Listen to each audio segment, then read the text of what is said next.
worship shall be returned unto you. In Christ Jesus we've prayed. Amen.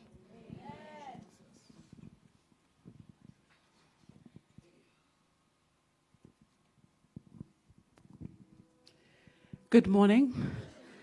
Yes, now that we have been officially welcomed, my name is AWACN Velase, and I am the founder of African Women Against Corruption Network, and which is now affectionately known as AWACN, as I've already said. And I think today is especially special for me, specifically because when we were thinking about today, we were thinking about all of you sitting in this room. And we thought, what is it that we can plan for you so that you also are able to learn what we have learned. And so you are also are able to receive what we have received in terms of learning about anti-corruption. We call you guys AWACN Girls. And the reason why we call you guys AWACN Girls, obviously, I think AWACN is self-explanatory, right? You are awakened. And I think today, what we are going to share with you guys, it's a conversation. We want you guys to feel free to participate because really the program is for you. It's about you. And we are just facilitating it on your behalf. So we are going to have different speakers who are going to speak to us today, who are going to welcome us from different organizations. You'll see how special you are when I call out the speakers, because you'll see that, they come from near and far, and all of them are here just because they wanted to share something with you. And then after that, the program will move on, and then it will be your program. You'll see there is some ladies who have been kind enough to say, you know what, we want to be part of the program and we want to share something. But as I'm saying, it's all our program. So we are all participating today. And there's going to be some prizes for participation. So please make sure that you participate, because if you do not participate, you might lose out on something very good. So without really further ado, I will then call upon Miss Xolisa Mthembu to come and just give us an AWACN welcome, right? Because there's something called an AWACN welcome. She'll give us an AWACN welcome, and then from then onwards, we will move on to other speakers. Xolisa, please take over.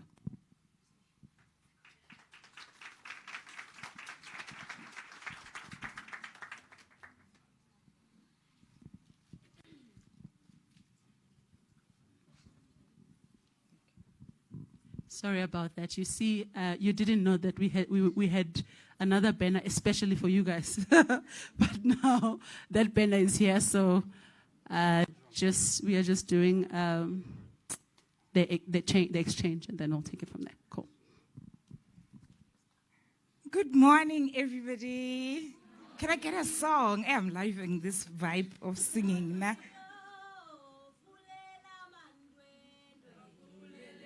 Mandwende wavulele na mangongoza, avulele na yangongoza, avulele na yangongoza, avulele na yangongoza, avulele na yangongoza, avulele na yangongoza, avulele na yangongoza, avulele na yangongoza, avulele na yangongoza, avulele na yangongoza, avulele na yangongoza, avulele na yangongoza, avulele na yangongoza, avulele na yangongoza. Let's give it a hand.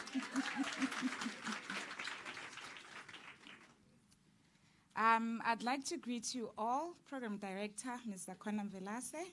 Thank you very much for the opportunity, our distinguished guests, and the wonderful AWACN girls. Please give yourself a hand. Okay, my name is Golisom Tembu. As Zakona has introduced me, I'm a co-director at AWACN, and thanks to our vision bearer, it's such an honor for me to be here today. My heart is beaming with pride and joy. I cannot explain it. This is a vision realized, and it's so unbelievable, but God is faithful through it all. As I was thinking about today, I came across a video on Twitter, and it challenged me. So this video, it depicts matchsticks, right? These matchsticks are lined up. So in how they are lined up, and it connects to the next. The flames go on and on and on, you can imagine. Now, those that have caught fire or have caught the flame, they are burning to ashes. It got me thinking. As I observed this video, I thought to myself, this is what corruption does. But before I get to that, so what was interesting as the video rolls is that somehow one matchstick in that whole line. 2000. Do we know what matchsticks are? They've got fire lighters, eh? They don't know what matchsticks are. Are we sure we all know what that is? We do, right? So one matchstick rather, it falls, ne? And immediately the flame stops. And I said to myself, it's such an honor today that I'm going to be standing in front of young girls that are choosing to step off that line, to stop this flame of corruption that is burning and is targeting our communities and almost wanting to burn them into ashes. It's such an honor for me today to be standing in front of you all that have said, I'm not going to just watch the change pass me. I'm going to be part of the change. I'll be the change that I want to see. So I'm just grateful to see you guys here. And all I'm here to say to you is that welcome. This is your day. You know that, when we look around, we all somehow are affected or impacted by this scourge of corruption, right? What challenges me most is that when you think about it really in terms of how it has affected young people and particularly women and young girls, is that it steals away from our talent, right? When you think of, the core of what we are about as AWACN, which is the gendered forms of corruption, right? Sexual corruption, to be precise, right? Is that if you've got one person who's qualified and well-equipped to take up a certain role, but somebody is coerced, somebody's abusing their power to coerce somebody else who's probably not so deserving to take up the position, what does it do to the next girl who has studied, enjoyed the pain? It's not nice to study, ne? And then somebody else gets privileged because they were coerced and somebody abused their power. Can you imagine the danger? It now demoralizes the others who are coming behind, those who have now been afforded that opportunity in a way that is compromising everybody else. So what I'm going to urge of you today is that let's all participate in this conversation, and it will empower all of us, and it will equip all of us to understand the subject matter at length, provided we are willing to open up, share our experiences, and also learn from others. I thank you all. Welcome. Thank you, Ms. Thank you, Ms. Tembo, for that. Just, now that I have calmed down. So, so when we were thinking about today, people say, everybody tomorrow is going to be some of you are going to be wearing uniforms, celebrating the Youth Day on June 16 of 1976. And I was thinking to myself, okay, what is the youth of 1976 had a different challenge, right? And the youth of 1976, their challenge was oppression, was apartheid. I know you are the 2000s, so maybe you didn't, you don't know anything about that, but I'm sure you know something about the holiday itself. And with that, I said to myself, okay, so what is the challenge that is currently facing us now? And if you Google the challenges that are facing Africa in this day and age, corruption comes up as number one. And I said, then this is a challenge for us. The youth of 1976 had a different challenge, but we have a new challenge, and this challenge is corruption. And what are we going to do as the youth of this age in terms of this problem, and what are we thinking? And also, there's also a saying that corruption, not even a saying, you know, statistics tells us that corruption affects women and girls more than it affects any other gender. And if it affects women and girls more than any other gender, what are the girls saying about corruption? And this is really why we are here today, because we want to know what are your perspectives about corruption. You know, throughout the program, you see that we will depict some of the corruption actions that really target women and girls, and really just have a conversation after this program. We will have what we call the AWACN vision, that you yourself are going to draw up as a vision that you see for your future as a young girl that is growing up in Africa. We are an African, we are not South African organization, we are an African organization. So we work throughout the continent, and you know, we want you, so what you are going to have as a vision today, it's not going to be a vision only for South Africa, but it's a vision that you want to have for the Africa that you want to see in terms of corruption. So I will call upon the next speaker, which is Miss Sabiha Motala, who is from the GIZ South Africa, and she's also going to give you guys just a few words on what this day means. She's part of the organizers, so she knows exactly why we are here today. Thanks, Sabiha.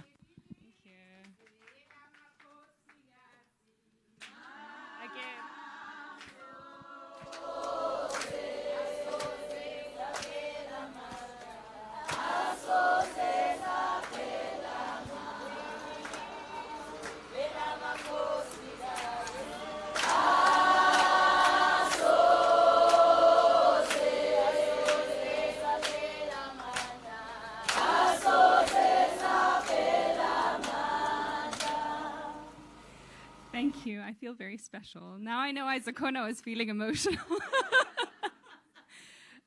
Good morning, everyone. My name is Sabiha. I work for GIZ. GIZ is a development cooperation agency that is supporting the work of, well, we do a lot of stuff, but the project that I work for supports anti-corruption efforts in South Africa. And one of the things within that is actually two important things relevant to this day is active citizenry and gender and corruption. So when we talk about active citizenry, we want to encourage ordinary people to stand up against corruption, to reject corruption, to be empowered to be able to stand up against corruption, to know what it is, to be able to speak to friends, community, and family members about corruption, so that we can work towards a corruption-free South Africa for all. So I've been working in the space of anti-corruption for quite some years now, and about 6 years ago when I first came upon this topic of gender and corruption, I promise you I thought I was the only one in South Africa who cared about this. And then a few years later I met Zakona, and I know that we also thought we were the only two people who cared about this subject in South Africa. But I'm really happy to say that clearly the circle is growing bigger. Just this week, we attended an academic conference on gender and corruption. And now today, to see young women who are the future leaders of South Africa invested in this subject, so much so that I hear the event was oversubscribed, is just incredible to us. So I think we need another round of applause for being here today. So I can only echo what Oli said, that again, it's so encouraging that so many women are here, but also the fact that you are young women on this particular weekend where we look back at those who lay down their lives for what the youth of today have. And we're not asking you to lay down your lives today. Thankfully, we have democracy and we have human rights. So we have many more avenues to advocate for justice and equality in South Africa. And our role as sort of, I'm putting myself in the elders now because I know I'm at least 10 years older than you. Our role as the elders is to create spaces like this, where you can come and learn, where you can come and share also with us and allow us to learn from you as well, where we can share resources, knowledge, and prepare you to become those empowered, active citizens. And when you see yourselves as active citizens, when you feel that you are ready, we would hope that you would go back to your communities, your family, your friends, and have these conversations with them as well and spread the message wider. So for today, I really wish everyone a very productive day, a day of respect and kindness to each other, especially because we know that corruption causes a lot of hardships for many, many people in this country. And also, I wish that you all leave here feeling like you have a network of people that you can lean on, especially on the subject of corruption, including the wonderful team of AWACN. Thank you very much, and have a very good, blessed day. Thank you so much, Sabiha. Please give another round of applause for Sabiha. They are responsible for all the goodies that you guys are going to see today. So GIZ is our sponsor for this event. So please, again, give them another round of applause. Thank you so much for that. So my next, Sabiha spoke about us learning from you. And really today is about learning from each other. So I don't want you guys to think of today as, oh, we are only coming to learn. But we are also coming here to learn from you guys. She spoke about active citizenry. And active citizenry is really about us all being, coming together when we start having these conversations. So thank you so much for that, Sabiha. My next speaker that I'm going to call, she is from the UNODC. Can you imagine? You guys have people from the United Nations visiting you guys. So her name is Miss Maria Adamet. Maria, please take us away. Thank you. Thank you, Tsakona. Wow. I really, really, really feel honored and privileged to be here today with you guys. It's, I don't think I ever have had this vibrant audience, ever. You know, I come from northern European country, small country called Finland, and there we greet pretty much like this. we don't sing. We don't sing. Thank you for inviting me. Thank you for allowing me to be part of this important event. I would like to start just asking some questions. How many of you have ever been in the situation that you felt that this is really unfair, but you didn't quite know what to do about it?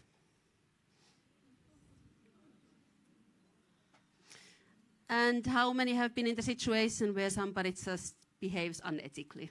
Yeah. How many of you have witnessed a bribe being paid? A bribe being paid.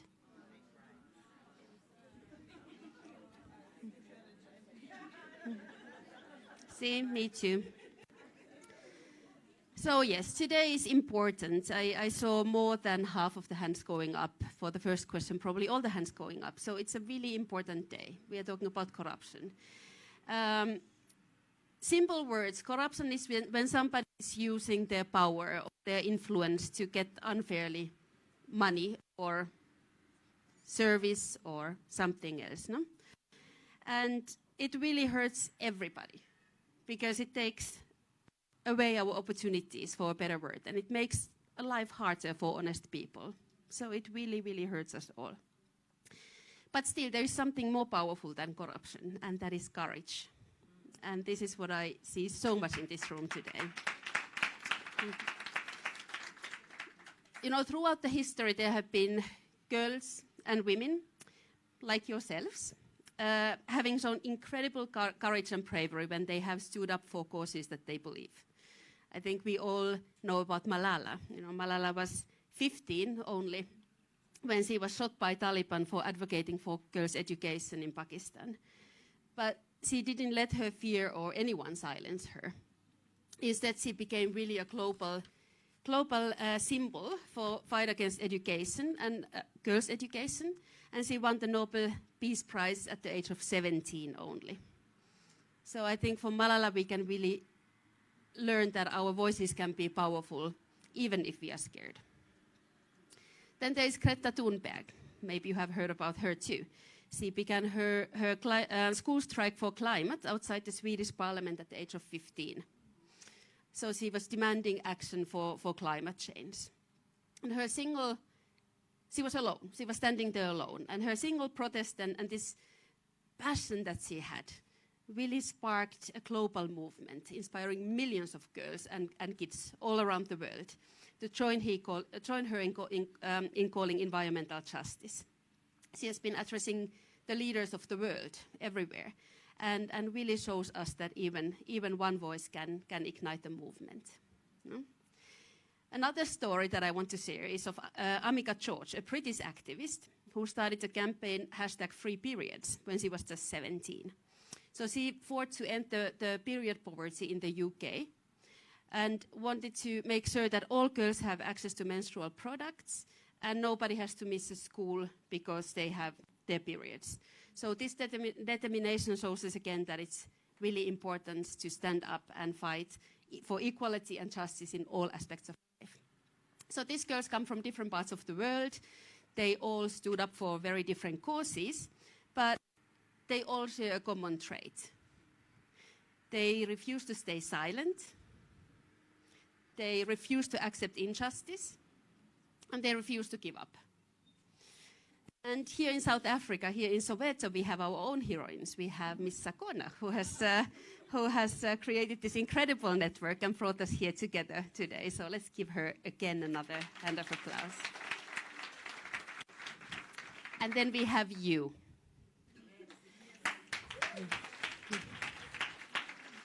You all have the power to spark a change. You have the power to do the right thing. You have the power to say no to corruption. In your communities, in your school, universities, workplace, in your government, you have the power.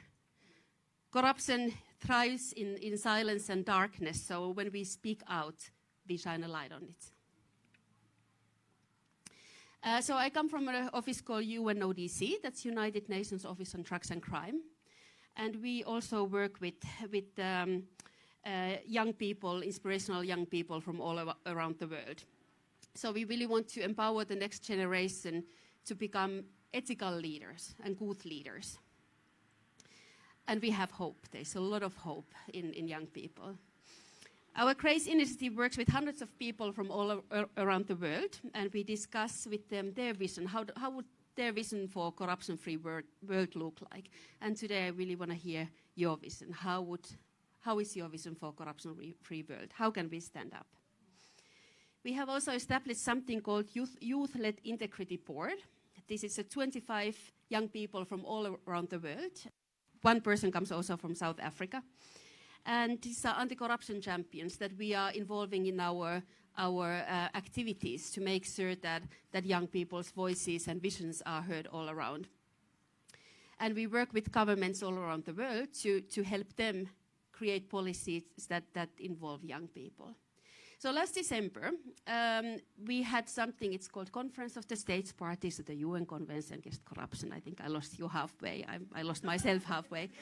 Anyway, it's the world's most important policy-making organ for anti-corruption. So it brings together all those countries who have become parties of the UN Convention Against Corruption, like South Africa. And there are 190 of those countries who really think we need to address corruption, we need to do this together, we need to find common solutions, and they want to do something about it. So last December, when the conference met the last time, these members of the youth-led board were invited. So the leaders, for the first time, the leaders wanted to hear from youth. And they addressed all these presidents, ministers, politicians from all around the world. And how they started the conversation is that they said that usually when they talk to adults about these issues. They say like, well, you are too young. Oh, you have so much to learn. Just wait. But what they were saying, and I quote them, it's not fair that you are discussing our future without us, the future leaders who will one day sit on your chairs. And when these young people came and they showed what they have done in their countries and in their communities, they were listened to. And I don't think that there was one single president or minister who received a bigger applause than these young people who came and told the adults off. I wanted to talk a little bit about the different forms of corruption, how it impacts girls differently than boys, but I think these discussions will be held later. So maybe I just jump to a few things that I would like to put your way when you ask yourself, so what can you do to stop corruption? Of course, you can join networks, civil society organizations that follow the money.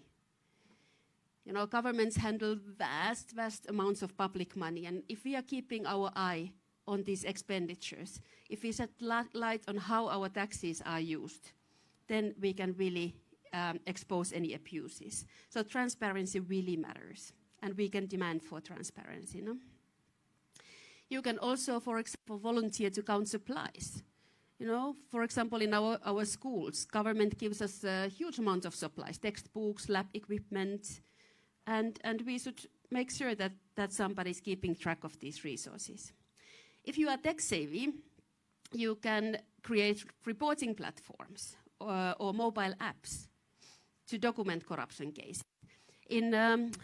I can't remember now which country, it was somewhere in Southeast Europe, high school girls created a platform to follow the expenditures in their communities, and that became a really, really powerful thing.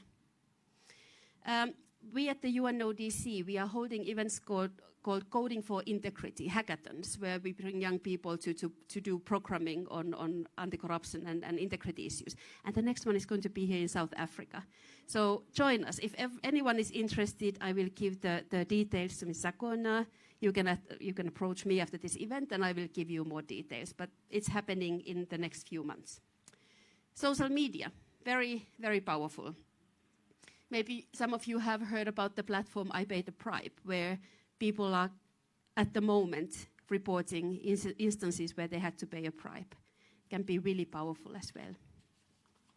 You can use your creativity. Draw comics and cartoons to raise awareness. Come up with a song or a poem or a story, or bring your story to a stage, do a theater piece on corruption. And finally, speak out. Talk about corruption to your peers, to your community, at your school. Emphasize that young people have the power and the responsibility, actually, to change the culture for better. Nelson Mandela once said, "It always seems impossible until it's done." And this quote really reminds us that no matter how difficult the fight may seem, our efforts can really lead to change. So I want to conclude by quoting a poem from a renowned South African poet, whose name I'm definitely going to mispronounce, but it's Gina Mlope. And it goes, sometimes when it rains. And it goes like this. Sometimes when it rains, I feel it running in my veins. The unstoppable rhythm of life, the tears of my mother, my grandmother. I feel their strength in every drop that falls, their hope that tomorrow will be better than today. I remember their stories, told in whispers and songs, stories of courage and dreams, of standing tall against the storm. And I know, like them, I too can rise, can face the challenges, and can overcome. Sometimes when it rains, I see the promise of a new dawn, a future where we all stand against the wrongs and fight for what is right. I encourage you all to speak out today, speak out every day, participate in these discussions, take the advantage of having Ms. Sakona, who is bringing you all together here. And just like she's doing, stand up against corruption with corruption and resilience, and just like the girls, the heroes that I spoke earlier, were doing for their cause. Thank you. Thank you, Maria. Thank you, Maria. Thank you so much. I almost forgot to thank. You know, they say we must do a closing remarks and thank everybody afterwards, right? But at AWACN, we thank you before because, hey, there's a lot of work that goes into this. And there's a lady in blue who's standing right there at the back. Her name is Joanna. She's standing at the back, but, you know, all that you see today, oh, my goodness, she had to run around. Please give her a round of applause just for AWACN. Thank you so much. Maria, you spoke about courage, and I think it's you know, it takes courage to fight corruption, and it takes courage to even speak about corruption, because not everybody wants to speak about it. A friend of mine always says, you know, when we sing, you heard us when we were singing, when we sing together, but when you speak about corruption, you speak alone. And I think this is really, you know, a platform where we are creating a platform where we not only sing together, but we also speak about corruption together, so that we learn, and not only learn, but also be able to be empowered to understand what it is corruption. Because, you know, sometimes when people talk about corruption, you only think about corruption and say, oh, it's a certain politician doing this, this, and that. But actually, corruption involves day-to-day corruption, day-to-day actions that we find ourselves being involved in without even knowing, you know. And this is really important for us to start understanding what corruption is. That's why we created this platform, because we thought to ourselves, okay, we cannot continue to have this conversation in boardrooms alone. We want this conversation to have it with everybody else, so that everybody knows what everybody knows. Because if we all know the same thing, we will all act in the same way, right? Right now, we all know that everyone is.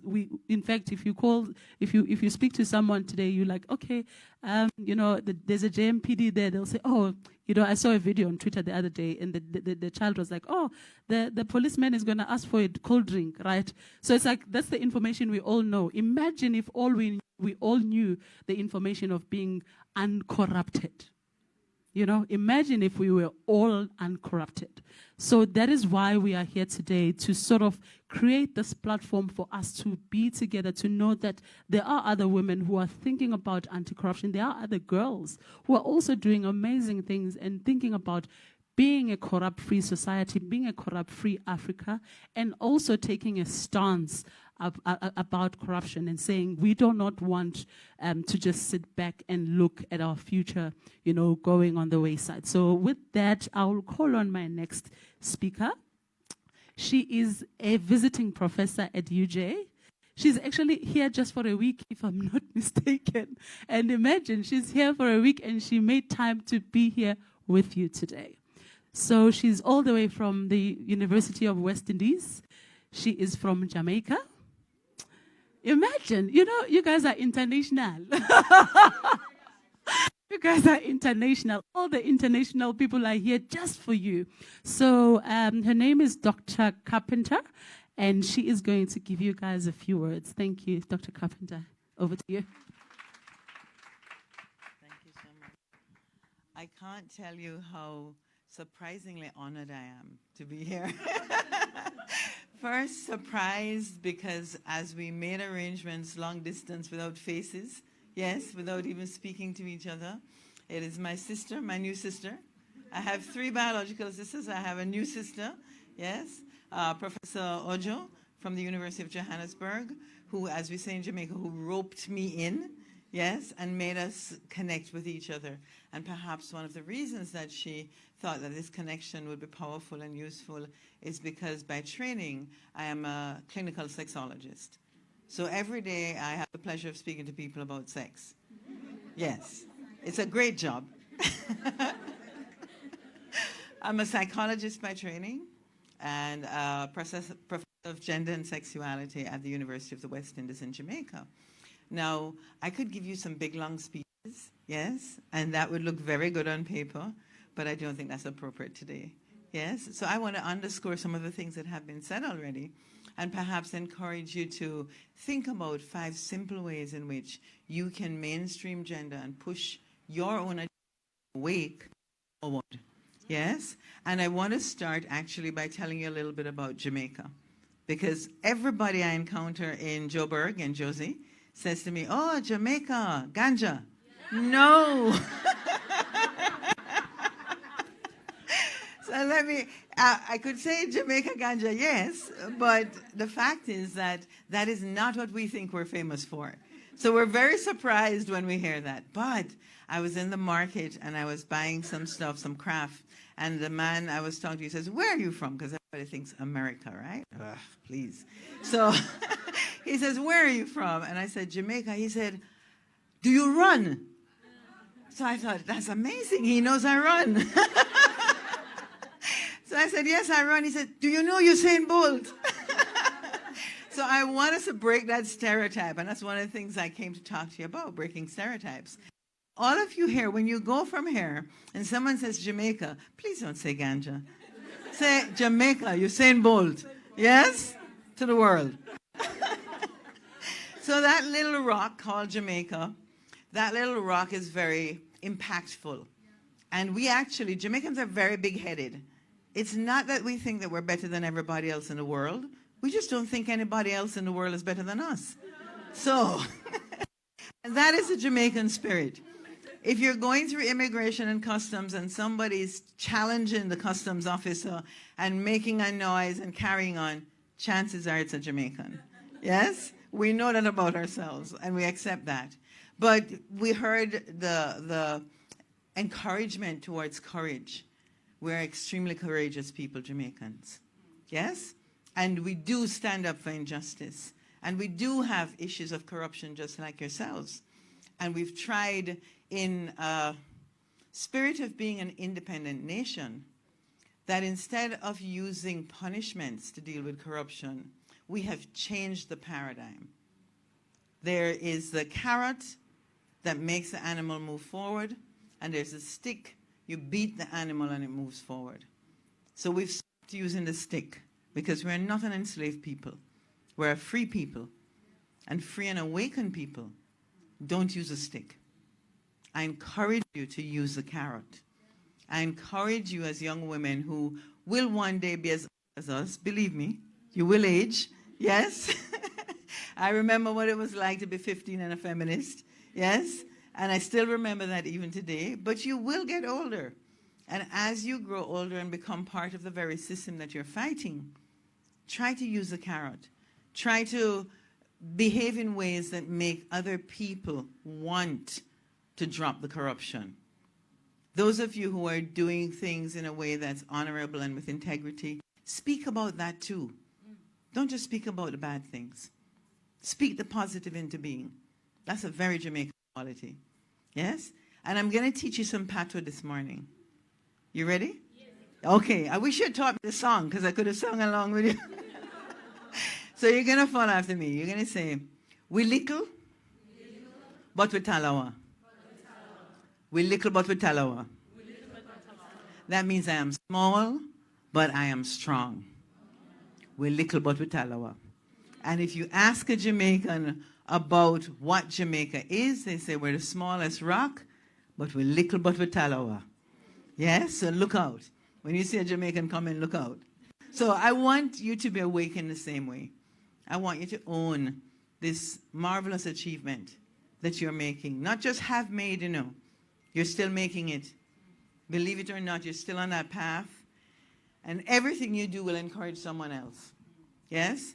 So if you want to see the work that's been done for you move through you into others and encourage others, you're going to have to think about new ways of making this change against sexual corruption in the lives of women part of the mainstream.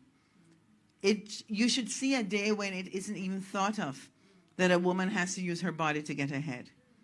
Yes?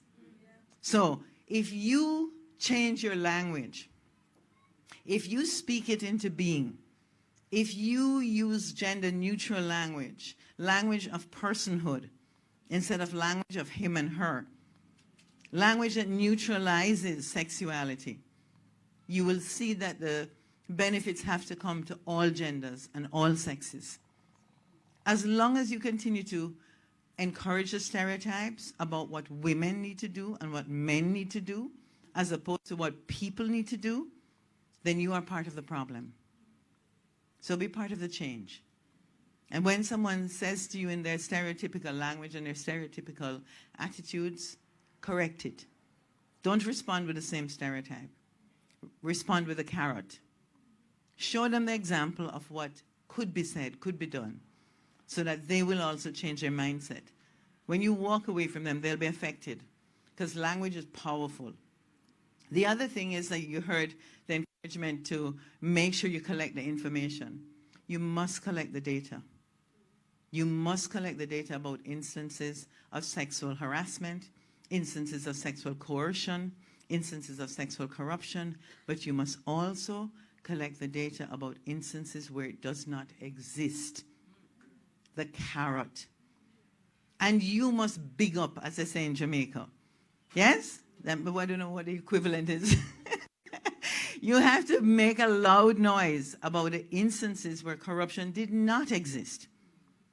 You have to make those people heroes. Those are social heroes. And if you only talk about the people who are corrupt, you're encouraging corruption. Talk about the person who didn't ask for a sexual favor. Talk about the person who treated you equally. Talk about the university system that let you in, or the school or the club that let you in. And that way we start to hold up what we call positive peer pressure. We put pressure on the system to behave positively. Yes? Because we say, this is what we love. This is what we admire. The more we talk about what we do not admire and ignore the things that we admire, we're encouraging the thing we don't want. So that's language. So the next one is access. We have to militate. I don't want to use the word fight, but we have to positively influence and militate for access for everyone. Each one lift one. You're very powerful today, but you're even more powerful if you lift two more people with you.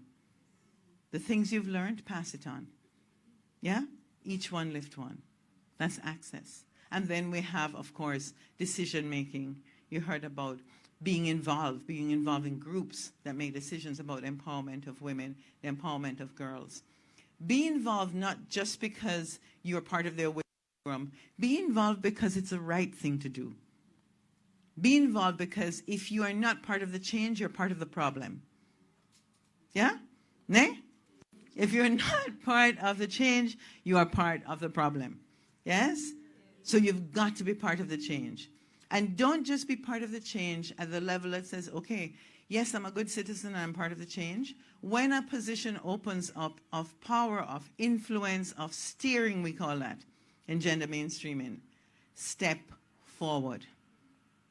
Don't expect to feel brave when you step forward. The courage will come. Step forward and be part of the steering of the big decisions, about the big money, about the big changes that need to take place, so that the next young person who comes along doesn't have to use their sexuality to get ahead. Because you are there protecting the gate. You become a gatekeeper. You've got to be a gatekeeper to make the change.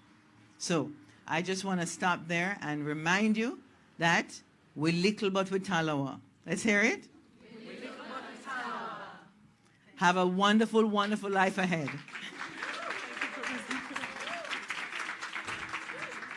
Thank you, Professor Karen. Thank you so much.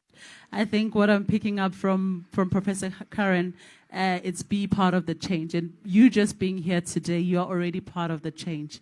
And it's we are all awakened girls, right? Are we awakened girls? Are we awakening? I'm glad. And also, another thing that I'm really picking up on is that, you know, sometimes we talk about courage and say, you know, you must be courageous. But she said something, she said, courage will come. Sometimes you just have to start and courage will find you along the way. And we are here today starting. So we are all at different levels of courage. And because we are all at different levels of courage, we are all at some point going to get to one place, and we'll sing the same song as I said earlier. So thank you so much for that. And with that, our speakers who are visiting us, now the program moves on to you. Now this is your program. This is where your program starts. So because your program is now starting, I'll start by just asking you the first question. And that question you'll understand why I'm asking you about this question as we go along. But I just want to ask any of you, if you can just tell me, when you heard about this event, what did you think about? Anyone? Yes, my dear. Do we have a roll number?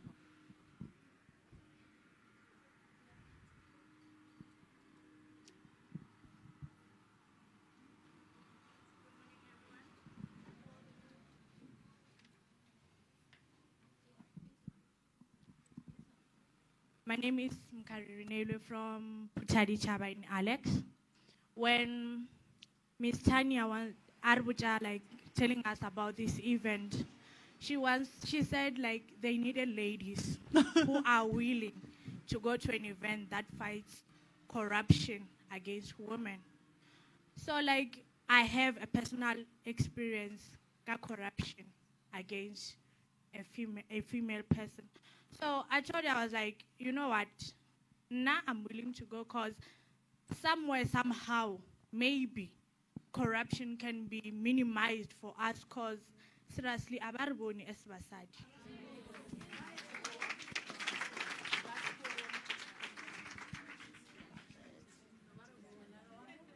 So Miss asked me to share my story. No, you can't do that. No. Yeah, I'm fine with it. Not now. Sorry. Yeah. Good day, everyone. My name is Hope Tebe.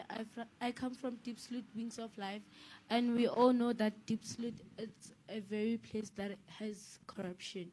So yeah, when I first heard about AWACN, Women Against being the victims of violence, I was so excited because we experience that a lot, and it's what usually happens in a daily basis. So I heard it from Miss Yolanda, and I did a research about the network, and I found that maybe the corruption can be minimized. We know we can end corruption, but we can minimize it. It can become lower if we all apply the transparency and if we all come together as women, because we are more vulnerable person and we experience violence each and every day, even if it's not physically, but even the words, because we get that a lot. If a guy asks you out and you refuse, then he starts saying those words, then you become Thank you so much. Abused in a way. Thank you so much, madam. Thank you so much. Another one? Morning, everyone. Okay, so my name is Jamima, and I heard this.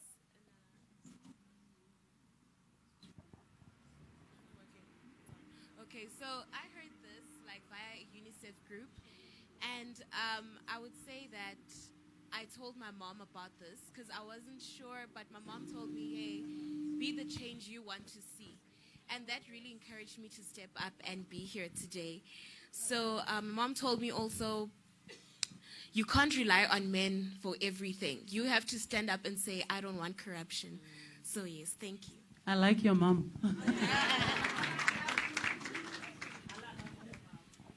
Okay, Mihlali? Hello. Okay, hold on. My name is Mishali, and when I first heard of women in corruption, I thought to myself, okay, how is it different than normal corruption? And that's when I had an awakening, eh? Yeah, because then I was confronted by the into an intersectional perspective of corruption and the fact that not all corruption is experienced the same. From a woman's perspective, we have dimensions such as sexual corruption, which is a new word I've learned, and I've never regarded sexual harassment as part of sexual corruption. Surprise, surprise. So I'm happy that there are platforms like these that are putting forward this initiative that let's refine our language, let's put this into the dictionary. There's this thing called sexual corruption. And actually this morning, I debated with our fellow sexologist. Big mistake, by the way. I don't know who I thought I was, but essentially she asked me a very valuable question, which is, what is the difference between sexual harassment and sexual corruption? Which was a great question, and I had to pause and think to myself, but really, what is the difference? And I suppose by addressing it as sexual corruption, we look into different dimensions beyond sexual harassment. We look at it as sexual corruption being used as bribery. We look at it as well as sexual harassment or sextortion, etc.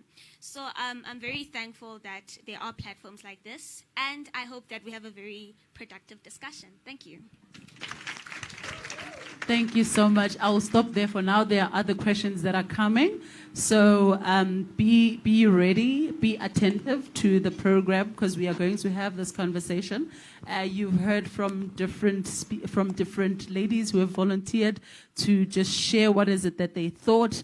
And you know, Mihlali, you are asking a very interesting question. What's the difference between sexual harassment and sexual corruption? And that's the reason why, again, we are here today, because we want to clarify all those things that you don't understand so that you understand. And also, again, please follow us on social media. And if you today use a hashtag AWACN Girls, there might be a prize for you, a very good prize for you. So please, just make sure that if you go on social media and follow AWACN pages, we are streaming live on Facebook. So if you go there, you can tell your friends to also join the event via Facebook, and then hashtag AWACN, hashtag what you are learning today on AWACN. The one who hashtag is more than any other. Might just getting things that others are not going to get. So yeah. So with that, the program is officially starting for, as I said, that this is your program. So the program is officially starting as your program. And with that, I have been told that I have not said yet where the restrooms are.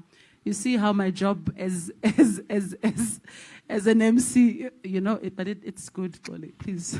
So the restrooms, if you go this way, you can go this way. You'll find them there on change room B, and you can use this and this exit as well. You can use the exit outside because there's going to be speakers here, so you might find it difficult you might disturb them as they participate in front. But with that, I'd like to call Miss Janice Nkaja to just open this conversation for us. She has written a piece for us. It's called "Did You Hear About Mbali?" She's going to explain herself. Thank you.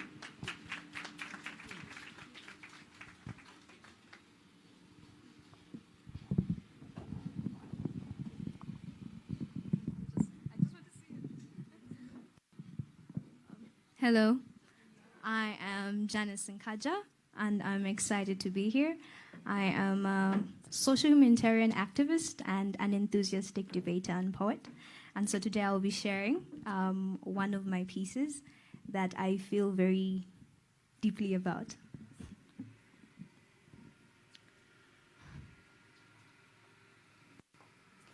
Did you hear about Mbali?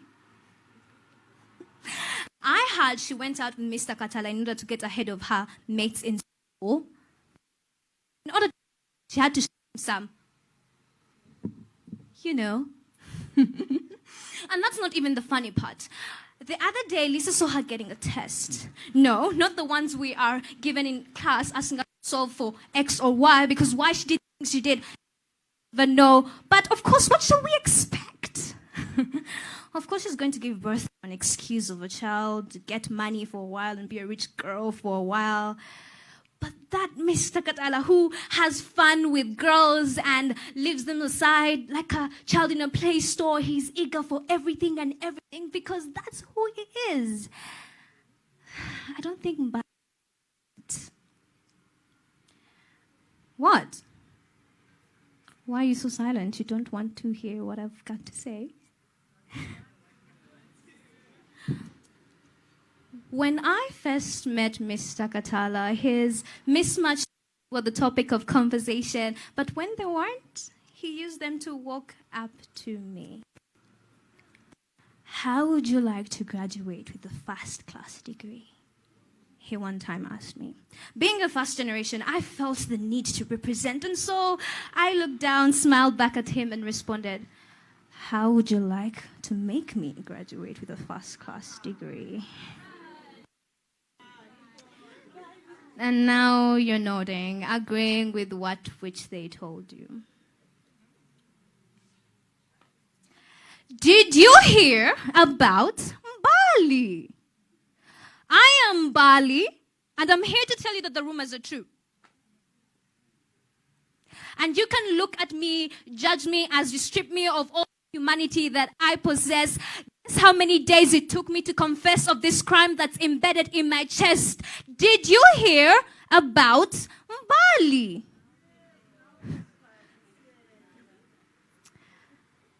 And you too judged her like I did. But if I learned my ABCs right, I know that anybody cries, but I cry because I realize that Katala is here. Katala did not give Mbali an opportunity like the stories said she did. He took what he wanted and took it without for granted because she was silent. The real kept quiet.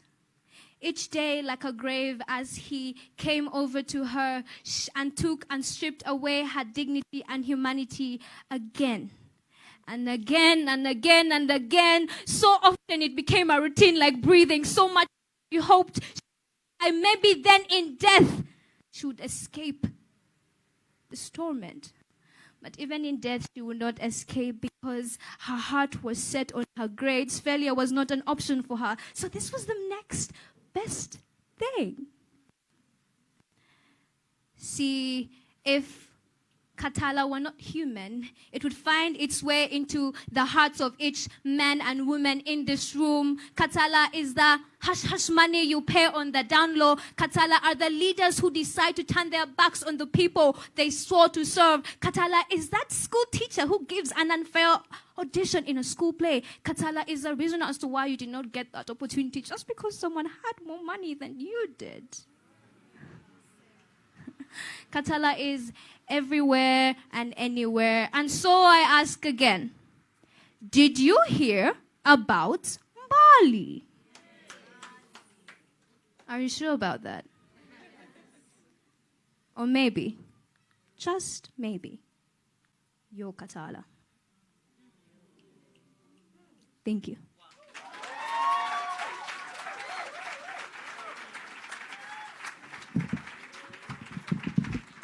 Thank you, Janice. Thank you, Janice. Did you hear about Mbali? Or are you Katala? Do I have any Katalas here? Are there any Katalas here? We are not going to have Katalas, right? We are going to be awakened. By the time we live here, we will be awakened.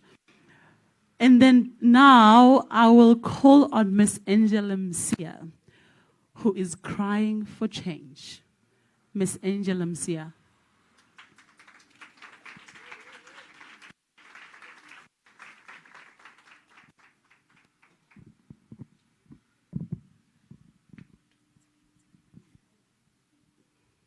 Good morning, everyone. I am not a Katala. It feels so, when you're seated over there, you can see everybody this side, right? And then when you come stand here, you see everyone, and you feel awakened because you see everyone who's here for what? To be awakened like yourself, So as Zakona said, I am Angel Msia, and I am from Afrikatikun Utando, where I'm an alumni there. And she said, my peace is a cry for change.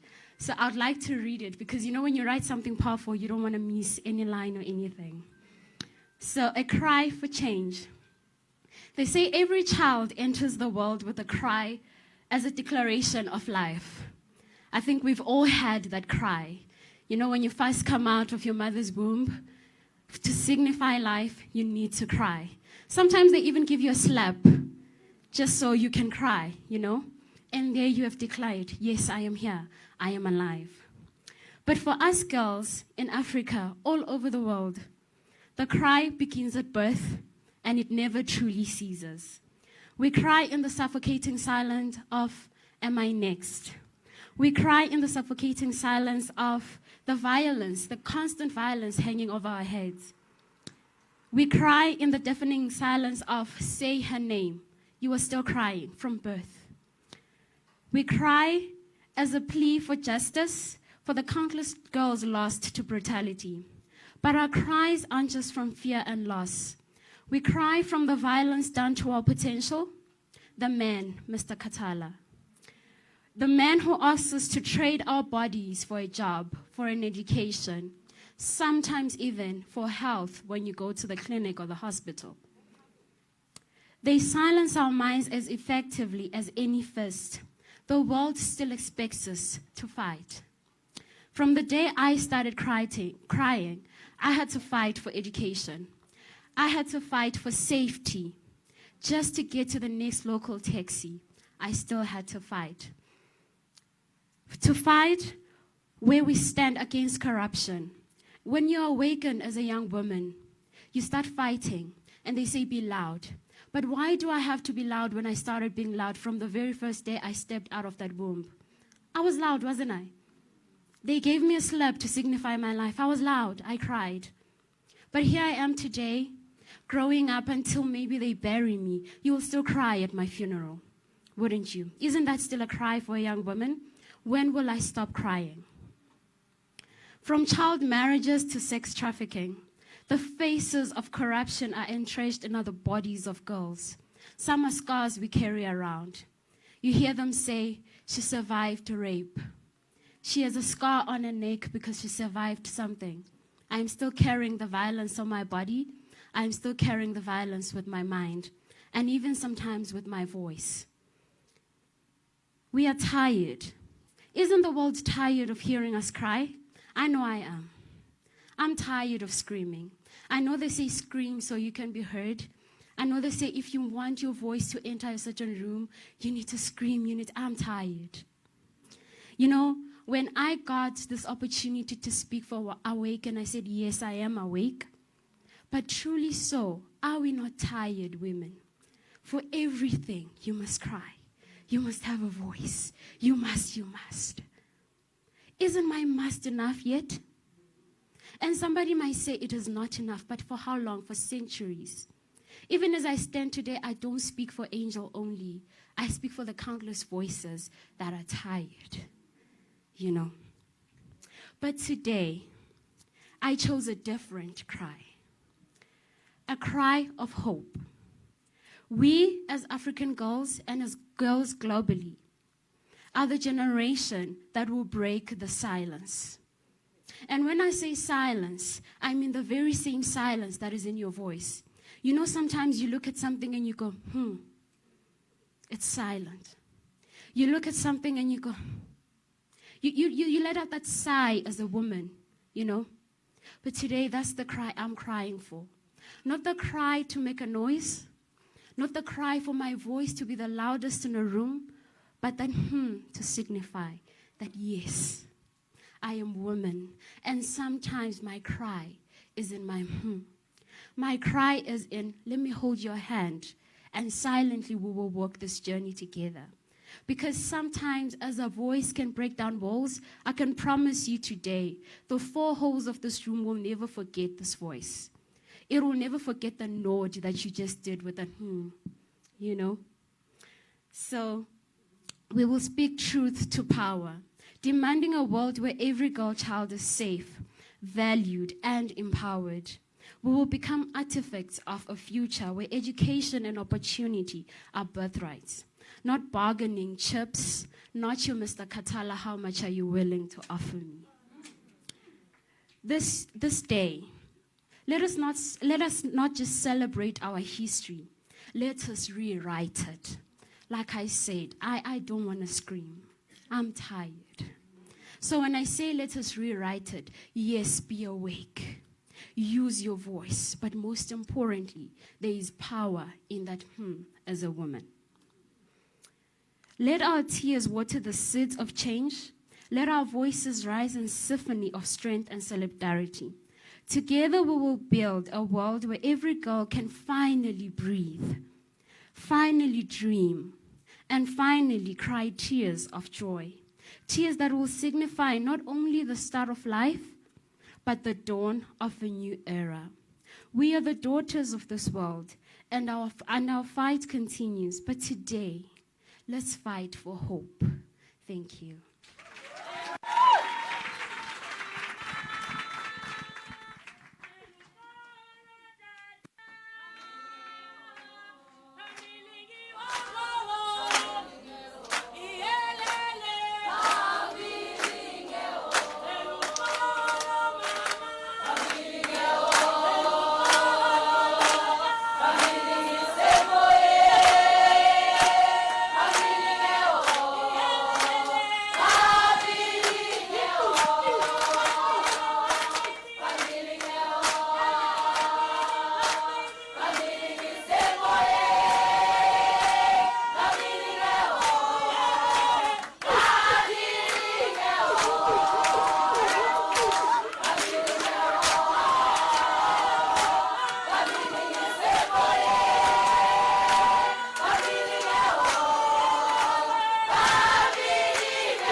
Thank you.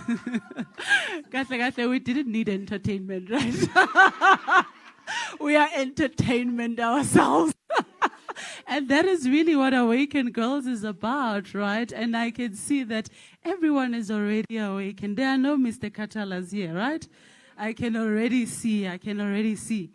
So the next piece that we are going to have, it's called The Girl I See. If you look into your paper bags, the gifts that we gave you, you will see that you have little compact mirrors that are there.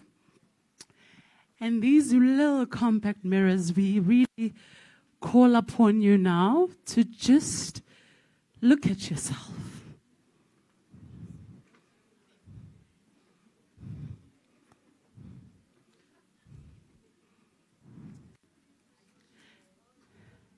For those who haven't received, there are paper bags there. There are more gifts there.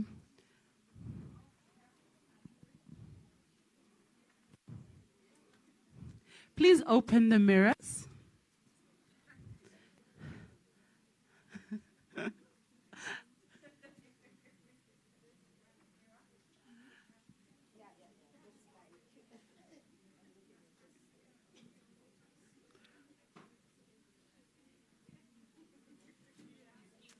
Are we getting the mirrors? Do we all have mirrors? Are we able to open the mirrors? I can see others are already looking at themselves. I like that, I like that, I like that. I love it. I love it for you. So with those mirrors, really what today's event is really about reflection. We want us to see ourselves. And we want you to see yourself. Every time you open that compact mirror, see the reflection of the self. See the reflection of the girl you want to see. And who is this girl that you want to see? Do you know who the girl that you want to see? Have you already pictured her?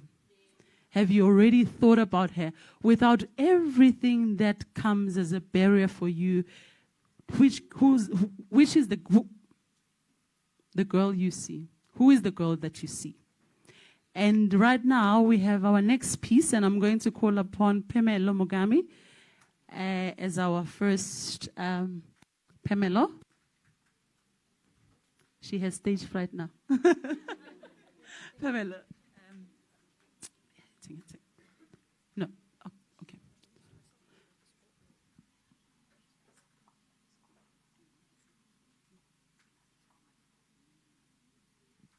Okay.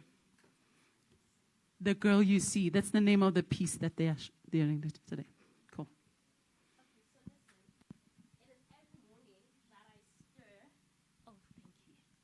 Listen, it is every morning that I stare at my image right in the eyes as I perfectly shape my eyebrows. And I am so glued to the reflection of my image as I carefully shape the edges of my hairline to ensure a flat and smooth symmetrical edges of my hairline.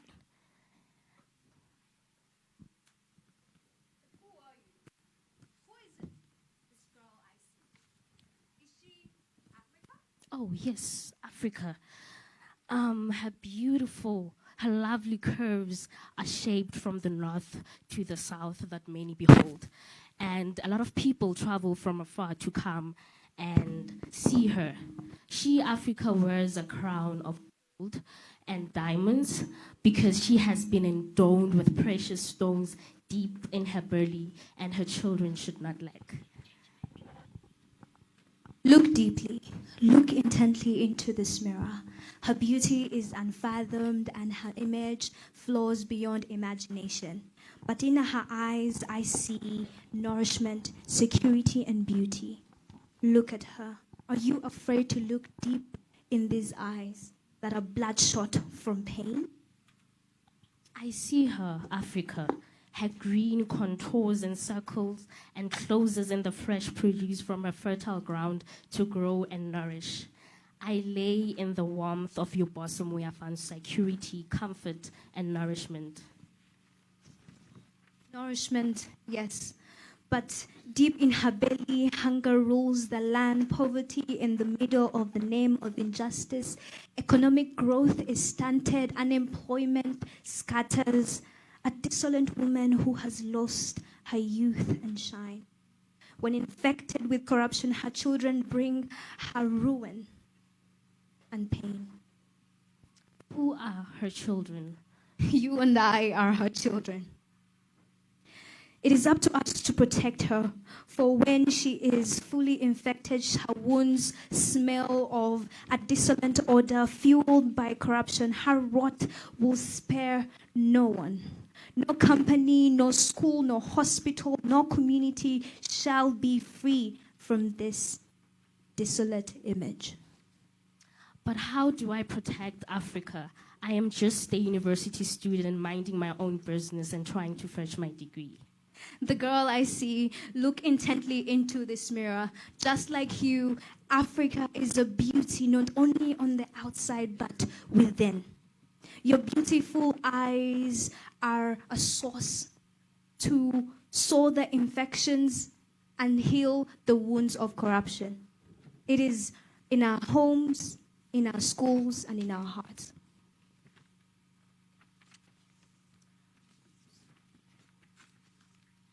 Okay. But I would have hurt no one. It is the same as when my mom paid for the coach for me to be on the team. No one was hurt. She paid a fee, and I was called for the A team, and even scored a scholarship. We normalize unethical stealing and behavior to dehumanize everyone. We are trying to justify right from wrong. Just because your mother paid for that particular opportunity, it meant that someone else more deserving lost it. And in this way, we are unable to live in a society that helps and supports each other, but rather destroys each and everything we love. Okay, I guess there's a thin line then. What about those who really don't have? What about those in desperate situations? A family with no money for medication and a nurse in the neighborhood steals medication from the hospital to sell it cheaper to the community, and that is for the benefit of the community. We should not normalize theft in a way of idolizing it for the greater good, because every single thing that we do has a ripple effect.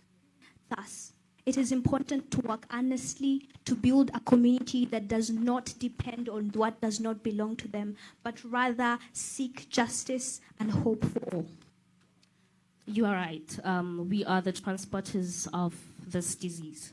We cannot keep pointing only at the political figures whilst our day-to-day conduct carry the seed of corruption, which grows with us as we become leaders in our communities. Indeed, you are the girl I see. You have the power to live a life worthy of calling a powerful strength with women and girls to change this world. You are bold and courageous and refuse to contribute to the decay of our land by compromising just a little. You advocate for truth, honesty, and justice without fear. Our hands are not clean. I'm even afraid to look in the mirror now because I am part of this infection.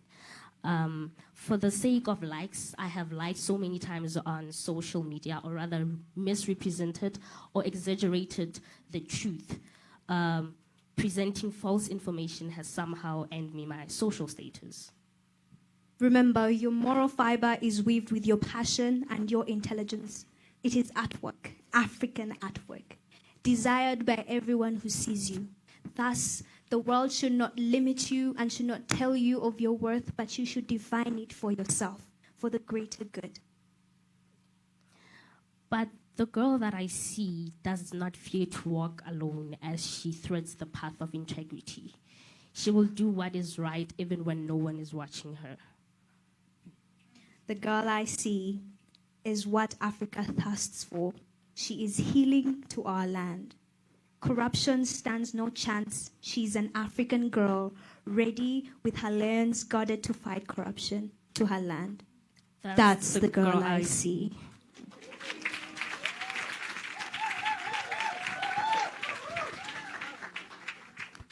Woo!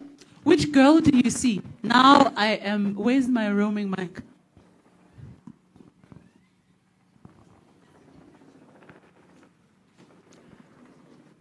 Which girl do you see? You've gotten the mirrors now. You've heard the girl I see. Which girl do you see?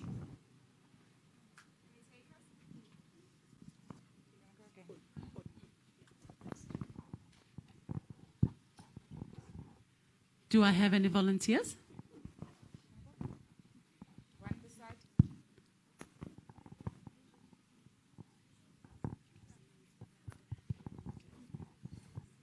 Okay, so good morning, everyone. My name is Margaret Peterson, and I am currently an alumnus of Africa Tukun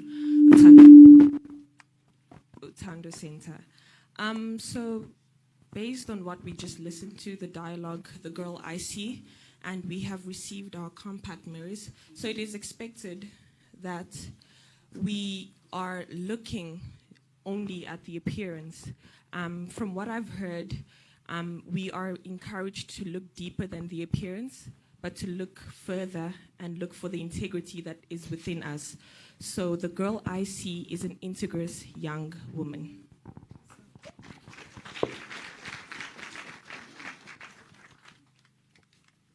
Morning again. So listening to the conversation ongoing, I'd say the girl I saw in my mirror was a courageous little woman, a person who's not afraid to have a say, a person who's willing to fight so that they can be seen or heard, a girl who has a mind and a peace to give to everyone. That's the girl I saw. Do we have another girl who sees herself? Are we seeing ourselves? Are we seeing ourselves? Can we take the mirrors out again? It seems like we are not seeing ourselves.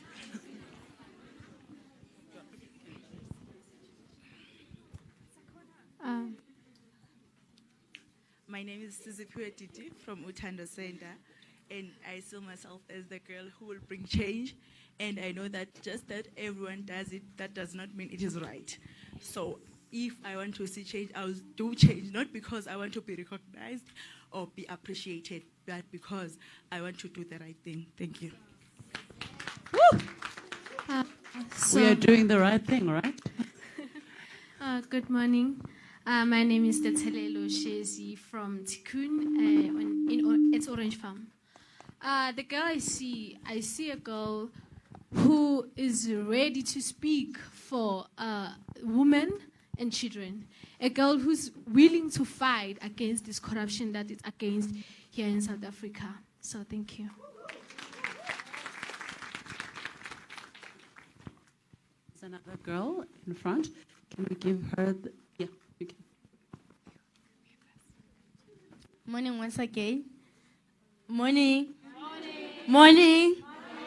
Okay, let's not be deceived by our physical appearance. I may be small, but I can do big things. Thank you.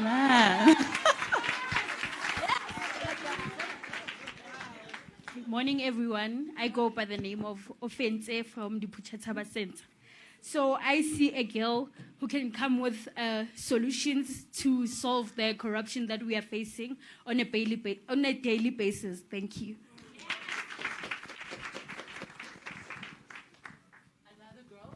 Another girl. We've got about 100 girls here. There's no way that only 5 girls see themselves. Guys, are we seeing ourselves?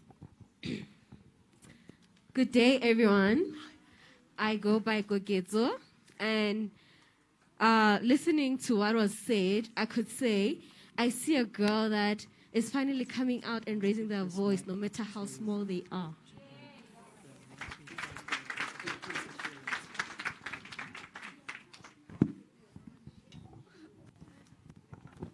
Are we seeing ourselves, girls? Hello, everyone. My name is Kamachelo Bikanye, and the girl I see myself today is a girl that's awakened in a sense of, I now see how a girl that didn't get that scholarship because another girl got it because of nepotism, how they feeling. I'm home, I'm not studying because a girl whose father's in high places got that scholarship. And they're going around saying, I know people, that's why I'm going to do better. Now I see how they're feeling. A woman who sitting at home because they couldn't open their legs.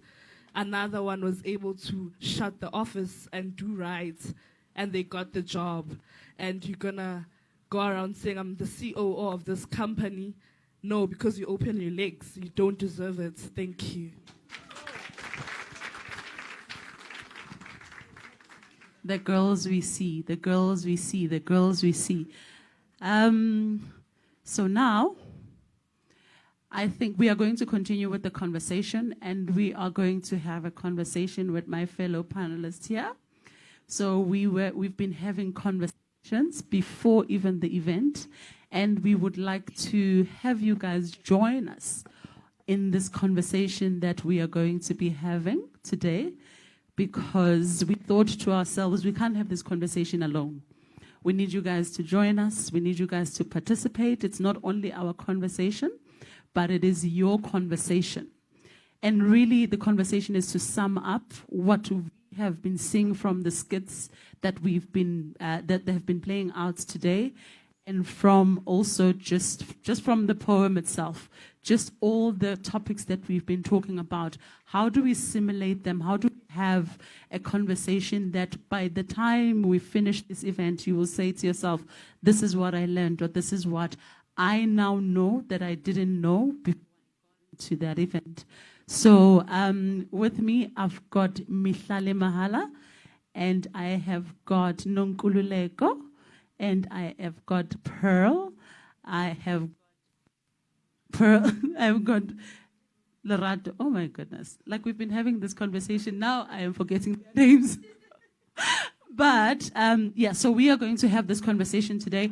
But I'll just, for us to kick us off, I'll kick us off with Mihlale, with our conversation. Not even from our conversation, just coming from what we've seen now as the skit that, that has just played out. Which girl do you see in Mihlale? Between Bali and, or... Just Mihlale, the girl that you see, the girl that you want Mihlale to be.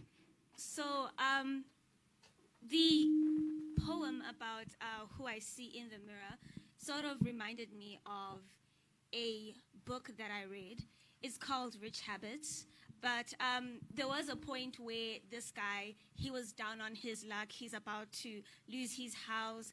He can't afford his child's education. He can't face his child. And this guy comes to him and says, hey, I can help you. And he asks, okay, why would you help me? And he says, because I'm looking at a very old mirror. So that speech reminded me of that passage. And it reminded me of the woman I want to be, or who I aspire to be. So when I spoke to the founder here of AWACN, I got inspired because I know that I want to be a woman of change, a woman of impact. I want to be able to use my positions, my talents, my abilities to bolster the empowerment of women. I want for women to come to that point where they no longer feel as though they are just a pretty face. They can't earn a position, or they cannot earn representation by, using their bodies, and that they take full control of their autonomy. So that is the woman I want to be. Thank you. Thank you, Mihlale. Nonkululeko, kick us off. Which girl do you see? I see a girl who is empowered by their education and by the future. A woman who is not driven by the circumstances of her life, and allows herself to be taken by the corruption that is brought forward to put her to the top. A woman who lifts as she rises. A woman who takes women up to the top with her as she goes. A woman who doesn't allow the men to belittle us and allow us to be what they want us to be. A woman who closes her legs and opens her mind.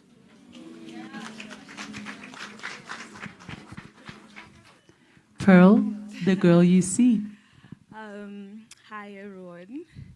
The girl I see is a very young woman who is determined, ambitious, who wants to pave her own way without having to do any sexual favors, which is like something I really hate.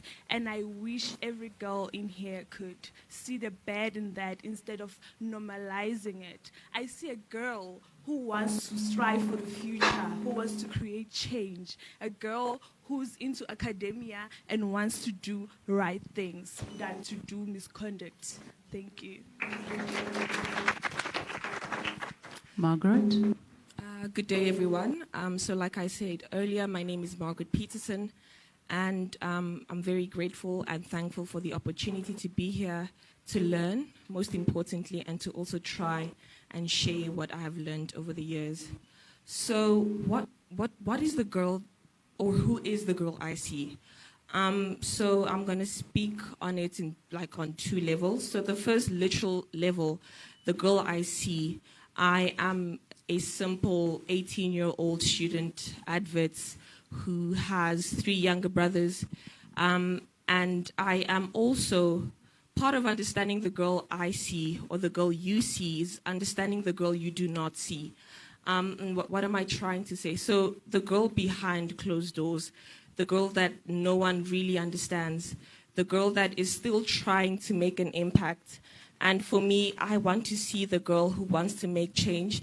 And I always tell my brothers, change is not about, making the greatest impact in the whole world. I always go for practicality and feasibility. So I see the girl who changes small things every day, changing what you say, changing how you respond to certain situations. And for me, that is the girl I see.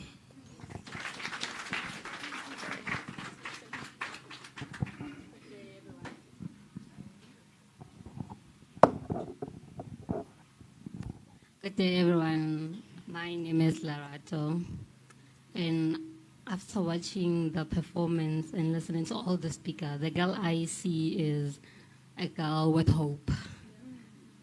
Because when I first talked to Zakele, she said, what does a corrupt-free Africa look like for young girls? And in my head, I thought, that's impossible. Because I'm a born free, but I've never lived in a society that was corrupt-free. So I don't know what it looks like. But after listening to Professor Sadwimas and also listening to the young ladies, they said, we know we can't end corruption. We can minimize. And the girl I see is the girl who says, we're not minimizing corruption. We want to see an Africa that is free of corruption, where the language changes from how do we minimize to envisioning a place where we live in a corrupt-free society. We're not reducing it, we're not curbing it, it's corruption-free. And that is the girl with hope that I see today. And that is an awakened girl. An awakened girl sees a corrupt-free Africa because that is possible. I always say corruption is the only problem that we say we cannot completely eradicate. And that's the problem starts right there. Because we already go, one professor of mine used to like saying, you can't go into combat if you already feel that you have been defeated. So we cannot go into the fight already believing that we have been defeated. So we are not minimizing corruption. We are calling for a corrupt-free society, a corrupt-free Africa. And we are the generation that's going to see. Lerato, you are saying, since you are born free, and you have not been free of corruption, you have born free of every other thing else, just not corruption. So, well, we want, with Awakened Girls, to see a corruption-free Africa. And with that, I'll go back to Mihlali and just bring you guys back to the conversation that we had. And I can tell you, it was a conversation, eh? Mihlali can ask you really, really important questions. And I think I really wanted to bring us here today just for us to have this conversation with all of you, not just me and her, and learning from what I was sharing with her or what she was sharing with me, but just the conversation for us to all have, because sometimes what we are thinking, everybody else is thinking, we're just not talking about it. But once we start talking about it, we can all now have the same information. So Mihlali, I'll just, before we go anywhere, just your thoughts on how corruption can manifest through female representation, and what are some of the examples of those implications? All right, so I prepared long and hard for this question, and still there's a it's almost like a question mark. It's something that needs a lot of contribution because, as she said, I asked a lot of questions and I still have a question mark. I've asked multiple people, not necessarily about the issue of representation, but on the morality and ethics and the philosophical underpinnings of corruption, more particularly sexual corruption. Even this morning, I was speaking to Dr. Carpenter about this issue, and she opened eyes for me. But before I answer this question, I want to say I'm approaching it with great humility. I've been humbled by the poems and the performances that have been presented, So, yeah, I've been greatly humbled because it humanizes victims. I wanted to approach this problem, this sexual corruption problem, into perspectives. One, as women being the victims of corruption, and then two, as women being the contributors towards corruption. And it was something I was very nervous about because what we tend to do with these conversations is we tend to approach it in the victim, victim perspective, right? But I still do believe that the knowledge that I'm about to put forth is relatively valuable, and I am looking forward to any contributions. So I've known very bright women in university who majored in STEM subjects, so sciences, technology, And I don't know if you've ever gone to any computer sciences class, but what you will notice is that there'd be a ratio of like 10 men and then 1 woman, and it's sad that we haven't bypassed this inequality of representation, but that is besides the point. So in spaces like these, in male-dominated spheres like that, women become hyper-aware of their identity as a woman. And they also become aware of the prejudices against them, how they are viewed, how they are first viewed as a pretty face before anything. I mean, there's nothing wrong with looking good, guys. If you look good, you look good. But, that hyper-awareness, what I've witnessed with some of the people I've known is that they would take that concept, that patriarchal concept of, before anything, I'm looking at here, before here, right?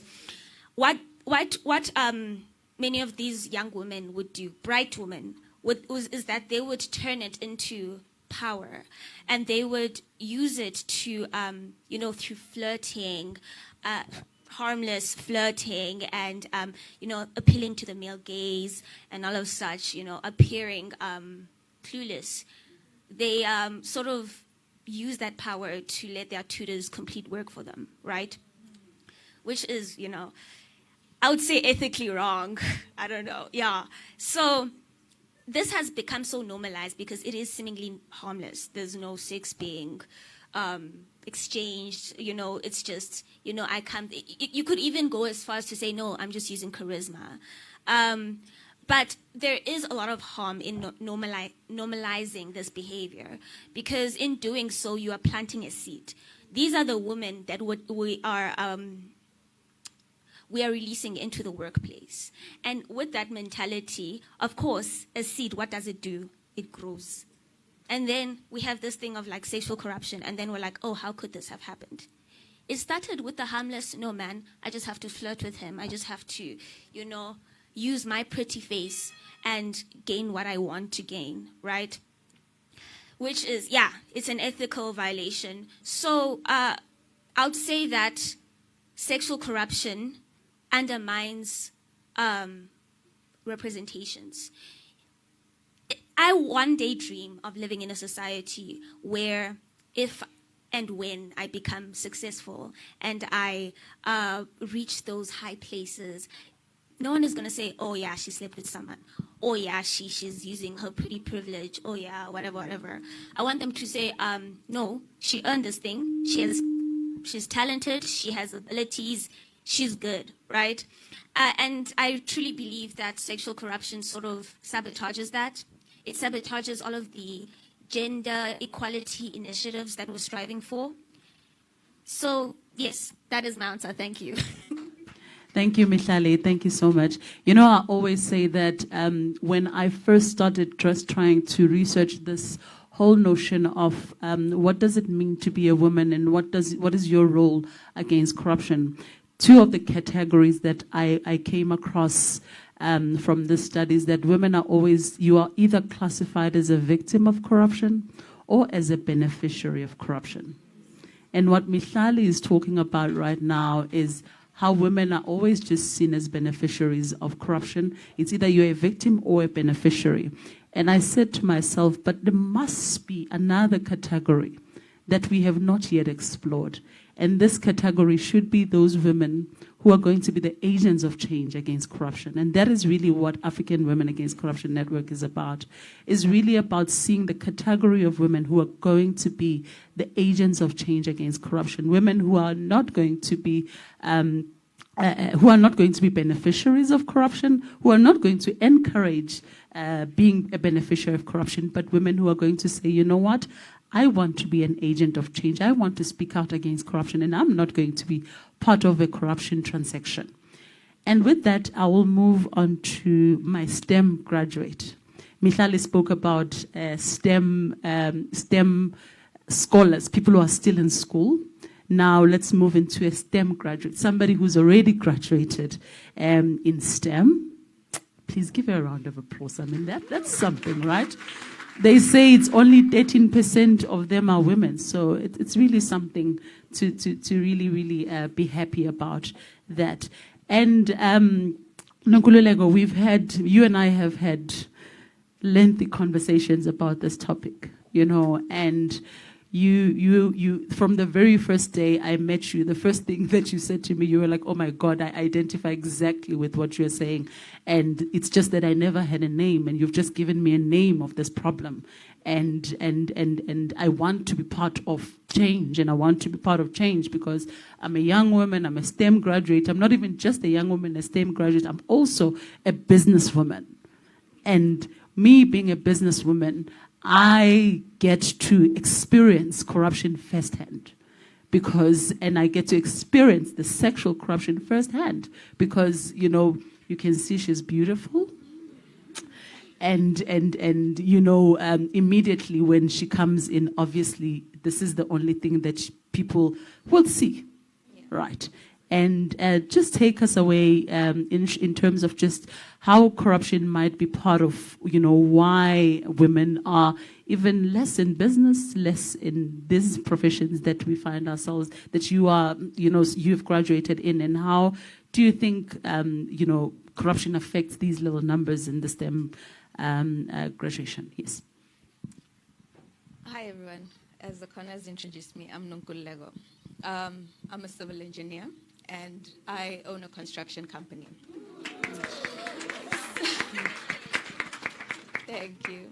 But in that, I've experienced so much hardships because of my outer appearance.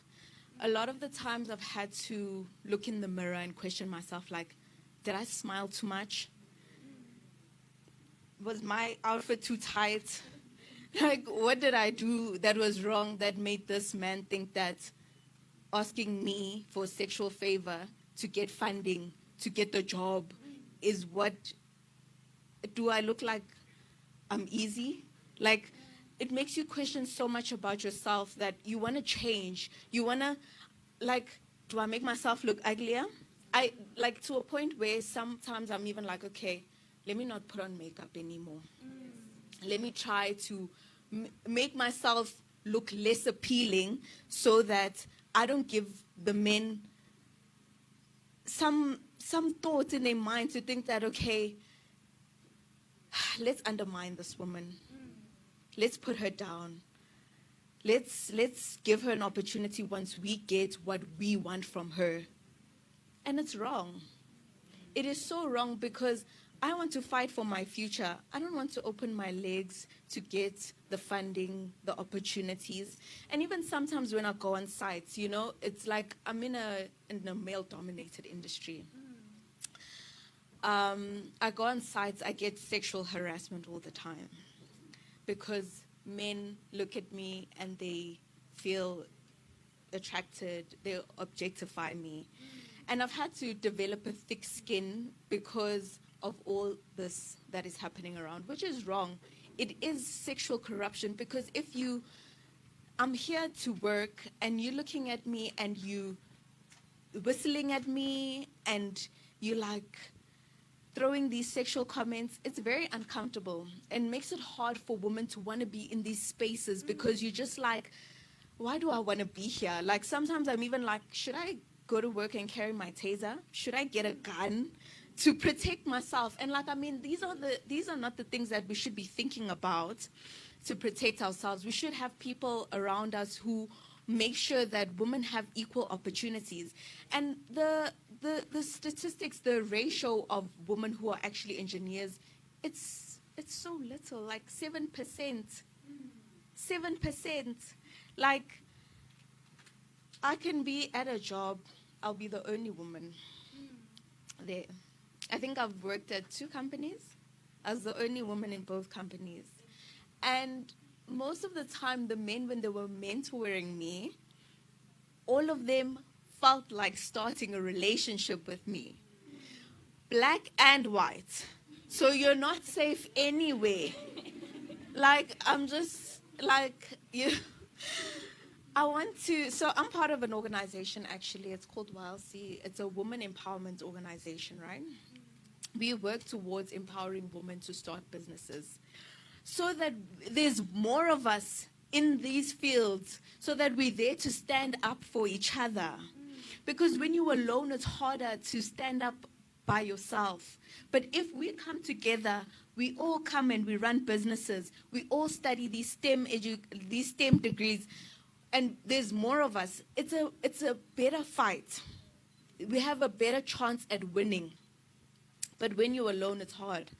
I want us also to encourage women, especially in underprivileged schools. We face corruption on a daily basis, even in terms of like monetary, especially sexually, yes, and monetary, because this money is not getting to underprivileged schools. People are not aware of the type of educations that they can get. They're not aware of the scholarships that they provide and all this. And now women, without education, you're basically nothing. If you don't know, then you can't act. So we need to stand together as a nation and educate the people that don't know and stand together and fight this fight. Thank you. Thank you so much. Thank you so much. Thank you so much. Thank you so much. You know, I was in Kenya and I learned a new term just recently, and they were saying that, you know, sometimes misinformation is by design, and it's really to make sure that women that don't get ahead. So it's not only that you do not have information, or you don't have access to information, but sometimes it is by design.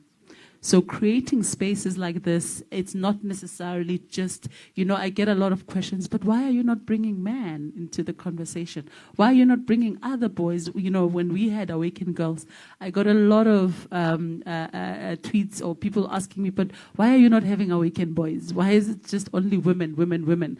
And I said, you know, some of the barriers of, it's just access to information for women. If you look at just the literacy rate in Africa currently now stands at 59%, and it tells you that, you know, the other 31%, right, they are illiterate and they do not have access to information. And also not even illiterate, but just having access to information and knowing what to do when things get tough or when things are not going the way that they're supposed to be, they're supposed to go. So you're raising a very, very important topic when you talk about information and access to information. Nonkululeko. So just to go over to, you said you are not safe anywhere. And when you say you are not safe anywhere, I'd like to take over to Pearl. Oh. And Pearl spoke, when we had a conversation with Pearl, she is still in a higher education. It's in a higher learning institution. And Pearl, maybe we might not even have to say the institution, right? Yes.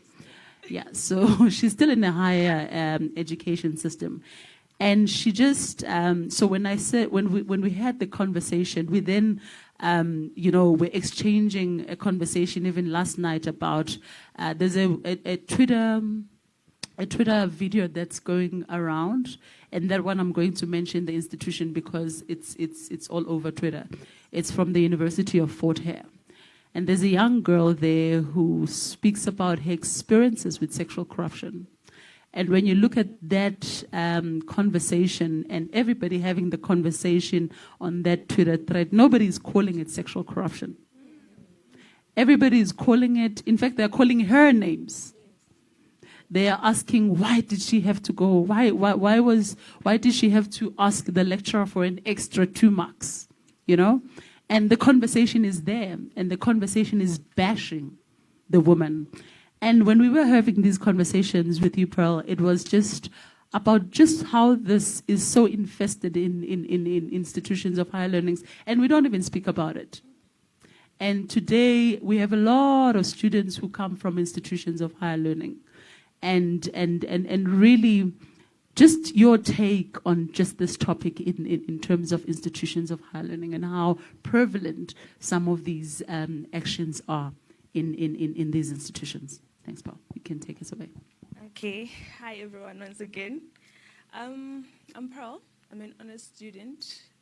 So this issue of gender-based corruption, or let me just say sexual corruption in higher education is prevalent. I won't lie. Judging from my previous university, there were times whereby you'd want to be part of, let me just say, academic accomplishments, like wanting to be a tutor. There'll be a time where these things are done behind closed doors. There's not even like an email you receive on Outlook that says you can apply to be part of this, you know, academic endeavor. People will be called behind closed doors to get that opportunity. So when I saw that video, I was touched. Looking at the comments, I was like, why are they attacking the girl but not the lecturer? Because the lecturer in that video even justified his actions and said, no, but me and the student, we have a relationship of, we call each other husband, my wife. And I'm like, how can you justify something like that? And to show how much he was a coward, he just decided to run away from his actions. He didn't want to even account for his actions. And you can tell from the girl when she was talking, what I know, she's not okay. She's not okay. And people are like, no, there's something wrong here. Something doesn't add up. So being in a higher education institution, you see these things on a daily basis, and these people, especially these young women, are left powerless and voiceless. They do try to report, and guess what? They turn this thing into a blind eye. They don't just tackle the issue right there and then. It'll take months, even years. The student will graduate and leave the institution, and that will still continue. So it's disheartening. It's disheartening because as young people, we are trying very much to fight. We want these opportunities so that when we get out there, we at least have experience from where we come from. But what do we do when these opportunities are given to people behind closed doors? What are we going to say about that? And then they say unemployment rate is high. Of course it's going to be high because we don't get experience, we don't get opportunities. Because why? People bribe lecturers with sex. And mind you, it's not that they're doing it willingly. They're not doing it willingly. Imagine that young girl in that video was fighting for just 2% to qualify for exam. And the lecturer, instead of being a matured, ethical man who went to varsity and obtained his license to lecture there, decided to say, so what's in it for me? Imagine you as a young person, you want to qualify for an exam so that your parents can be happy one day, they'll be proud of you walking that stage. And then somebody says, what's in it for me? And they offer you a ride back home. It's bad. I'm not going to lie. It's not good. Hence, we're trying as young people, we're trying to fight. We are thriving for opportunities, but we are denied opportunities. And besides even this thing being based on students only, even female lecturers go through this. I remember having a conversation with one of this friend of mine. He was telling me that no, under the research department, he was telling me that no, women are given special treatment. I mean, like whenever we're doing this board meetings in research, and then they are constantly being asked, "Are you okay? Are you okay?" And then this man, to him to pay revenge, he decided to like, okay, since it's research, let me use big terms, technical terms to confuse these women. Because they assume that as women, we don't know anything. We are not smart. This does not actually talk about sexual harassment only, but discrimination against women and underrepresentation and bias under those departments. So as women, we go through a lot. We go through a lot. It's bad, guys. So all I'm going to say is that if ever, let's say, you're a student in a higher institution and you feel like you're being harassed or a lecturer is doing you sexual favors and whatever, wants you to do sexual favors for him or her, because genders are broad these days. So just try to report the issue. Don't take these subtle jokes as soft flirting or whatever. Is there anything as harmless flirting? Really? There isn't. Even those subtle things, subtle acts, report them. Fight. Don't just give up. Don't just say, I reported it, but nobody. Try. Fight. It's your future. You are the voice of others. Others are scared.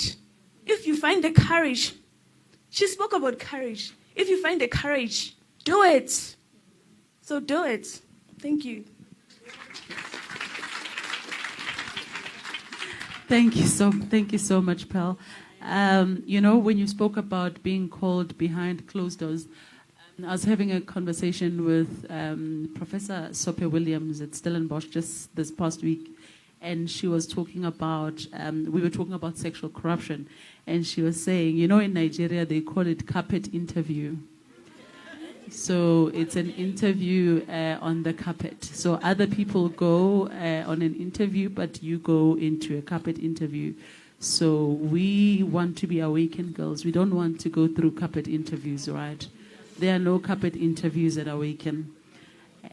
With that, I will just go to, I'd like to go to Margaret, and just, Margaret, when we were having a conversation with you, you were just talking about the role of education and the role of education of, anti-corruption education at a young age, and that is part of the reasons why AWACN is here, because we are trying to say, it's very interesting when I have conversations about corruption with people that some of them are even, very old people who are, educated, who are professionals, and what you find is that they don't really have an idea what corruption is. And they engage in corruption and they don't even realize that they are engaging in corruption. And that really sparks, for me, the importance of education when it comes to anti-corruption. And that's why we are here and we are saying, okay, let us get informed, let us understand what corruption is, because at times, you find yourself engaging in all these actions, and those actions are corruption. And with that, Margaret, just to speak briefly about the importance of education and just, anti-corruption education specifically, so that, you don't only, what you're getting yourself into, and it's not just you being you being blindly, being coerced into these actions without even knowing that actually this action is corruption. Thanks. I would just like to start off with a line from one of my poems. So, your mind is your most powerful tool, but yet at the same time, it is also your greatest vulnerability. If someone wants to coerce you into doing something, the first target is your mind. And you would notice that they start targeting things like your appearance or your your sayings or the things that you actually do. And to touch on the question itself, the importance of education, especially for the younger generation, like I'm any older, well, for the younger people, you know, starting at a younger age. So last year in April, early last year, I and 5 other intellectual young people were selected to go to Nairobi, Kenya. And I will mention 2 of them are in this room, Neo and Princess. Please, guys, wave.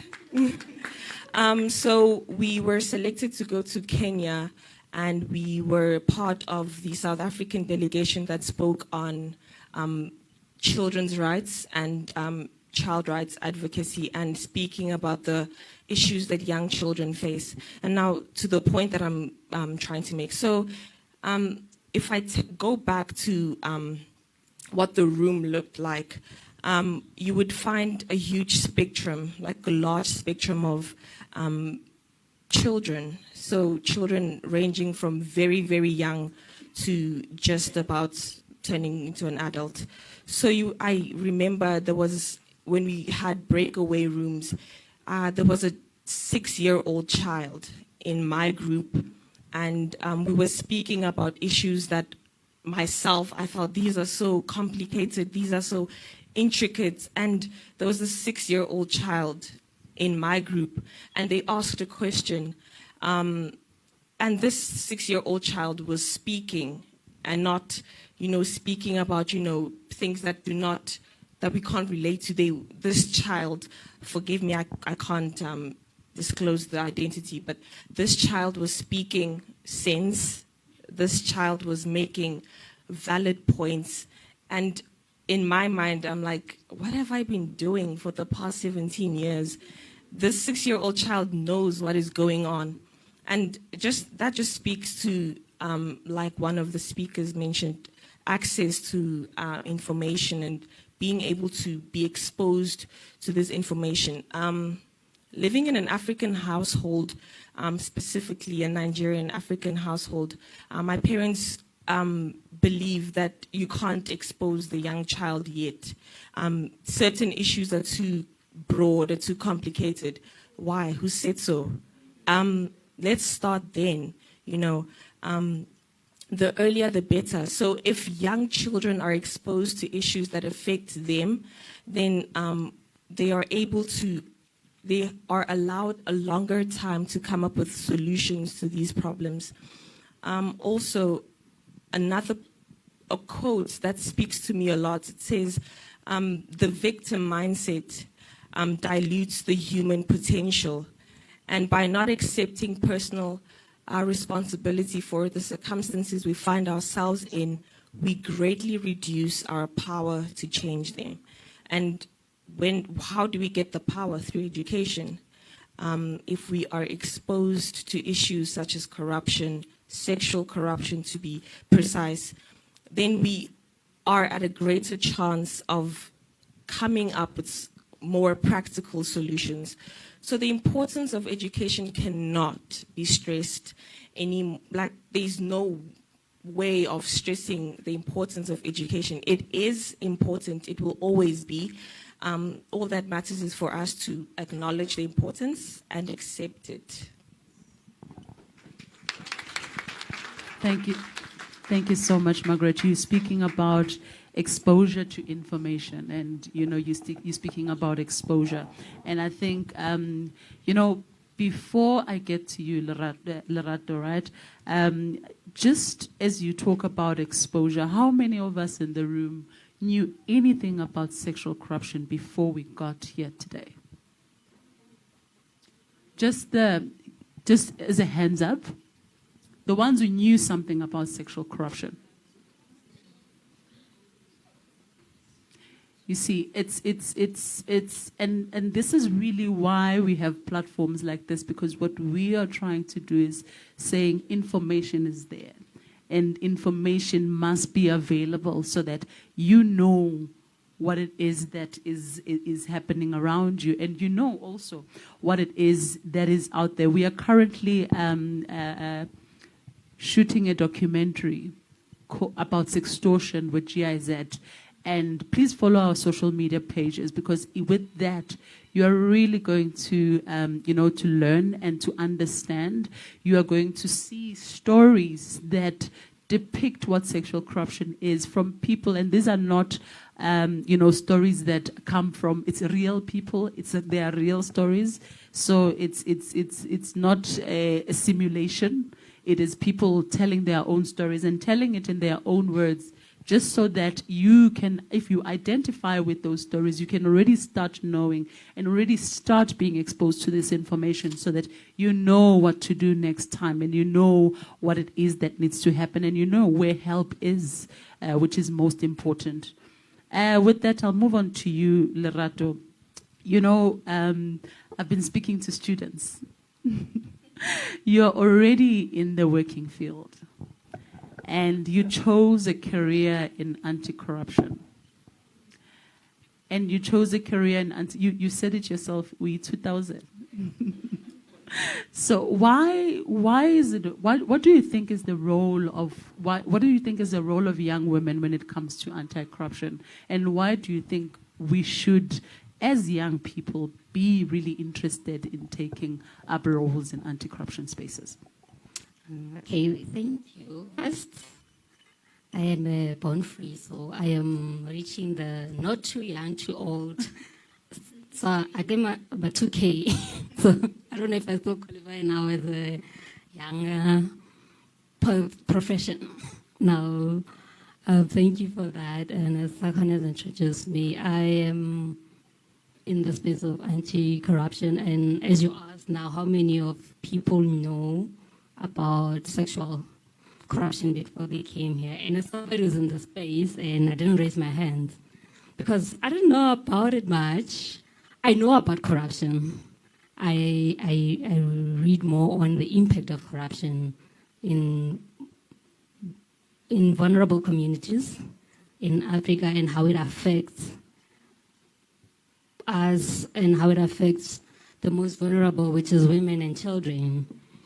I focus more on corruption in terms of how funds are siphoned and how that then impacts the communities. So this week, having to read on sexual corruption for the first time as somebody who's been in this is an awakening moment for me. And I think it is the role that women can play is coming from how when we have high corruption in the country and continent of ours, and where the funds are not used, so it's supposed to, so let's take your healthcare services, your education, your law enforcement, and how that in turn impacts women. So when we talk about a clinic not being built, when you talk about a hospital not being planned, and then you realize that most people who use these services are women. Now women don't have access to prevention. Young girls don't have access to go to clinic, to exercise their right if they want abortion, if they get pregnant at a young age. The mortality rate goes high when women give birth in hospital because of the facilities are not in a place that is supposed to, and you realize that it's because somebody awarded a contract to somebody who didn't have the capacity. And now it overall impacts the most vulnerable in our community when you take law enforcement. So a few years back, we had a corrupt scandal on rape kits, that there was a backlog on testing rape kits because there was corruption and somebody was awarded to do the laboratory test that was paid bribe. And the backlog in rape kit means that the victims of rape are not going to get justice in time. The process of prosecuting these perpetrators won't happen, and now the victims will never see justice in a day because now we have a backlog within the testing. When you look at it, education, when young girls now have to pay, when they have to use their bodies to get education or to get good quality education, this impacts the prospect of them finding jobs, having economic means to stand up for themselves. Because sometimes, yes, you will do this and it gives you trauma and you drop out. You don't feel like you're not empowered to continue.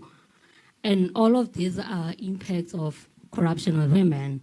And as people, as a girl who comes with first-hand experience, who've experienced such, I should be interested in how we can better our society. Because I'm coming from a perspective of somebody who has experienced it, and I'm coming from a perspective of how can we better improve, because I don't want the people who come after me to go through the same that I have. And we live as women day to day and experience the impact of corruptions in our lives, for young girls, for our children, in a simple thing as accessing clean water, accessing sanitation. We see our communities go through that, and as women, I don't want to use the word that we are trying to dismantle stereotypes, that we have more empathy. We work towards community building. We work in collaboration. We participate in bettering the lives of other people. So as people who have this experience, lived experience, we would contribute better in providing anti-corruption policies that are sensitive-based, that are gender-specific based, because we've lived through this experience, or we know someone who's lived through this experience. So our contribution is important as women in the space, and unfortunately at the moment we haven't been given these rooms, we haven't been in these discussions, and the events like this give me hope that we are moving towards the right direction, where more women can participate in these spaces. Thank you so much, Lerato. Thank you so much, Lerato. You know, I'll talk about myself. So, you know, I had been, when I first learned about the gendered forms of corruption, I had been in the anti-corruption space for over a decade. So already, you know, I'm not a 2000. I had been in the anti-corruption space for over a decade, and one of the things that I used to constantly worry about, and this was when I was only thinking about monetary corruption, was that how are we solving a problem that affects women without women being there? You are solving my problem, but I'm not there. So you don't know my problem, because it is my problem. And because it is my problem, then you are supposed to be here. I'm supposed to be the one who tells you, and you are I will be the one who knows, oh, the girls are here. You see, I'm distracted. But yeah, so, you know, with that, I would just like to, for us, because I said we are going to have a conversation, right? Just taking from the experiences of all the young ladies who are here, if you have any commentary on what has been said, and also if you have any questions that you might have for us, because really this is a space for learning. More than anything, we are here, we are having fun, we are exchanging knowledge, but also as it's a space for learning. You might have a question that somebody else might be able to answer you, or somebody even here with our speakers who've joined us who might be able to answer you. We are opening the floor now. Everyone is a speaker in this conference officially. So please, the questions, keep them coming.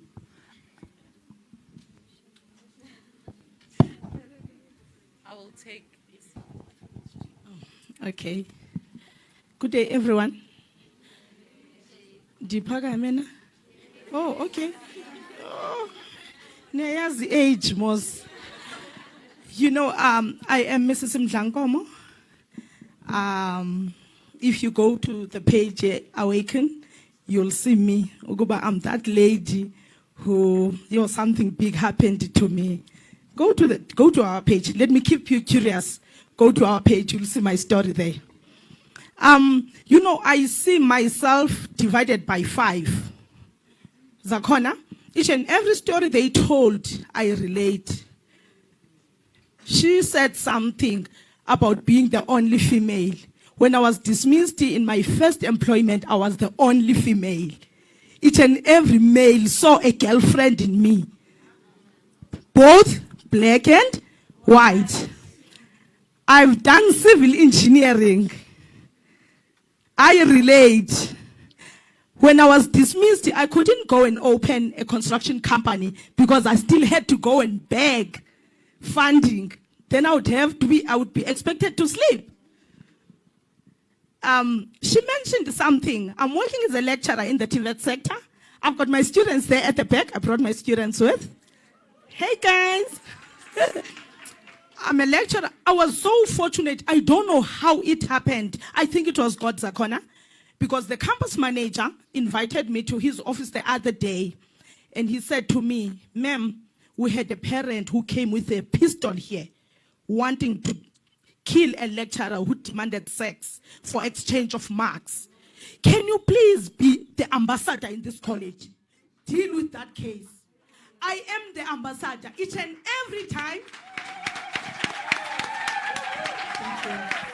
Each and every time, Zakona, we are getting new students every year. I call all the ladies to the hall.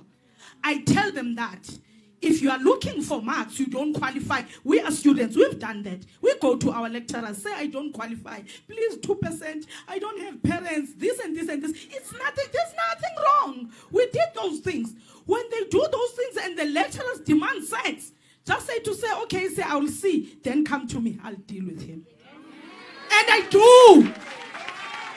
So, all of them, I relate. I'm relating. It's about time the institutions adopt what I'm so proud of my college, Zakona. GS College, I think, we're the first college to do that. I'm dealing with those cases every day. They come with proof, WhatsApp messages that say, "Was seeing, go and see me in the guest house. Come to my room." I just need those messages and I deal with them.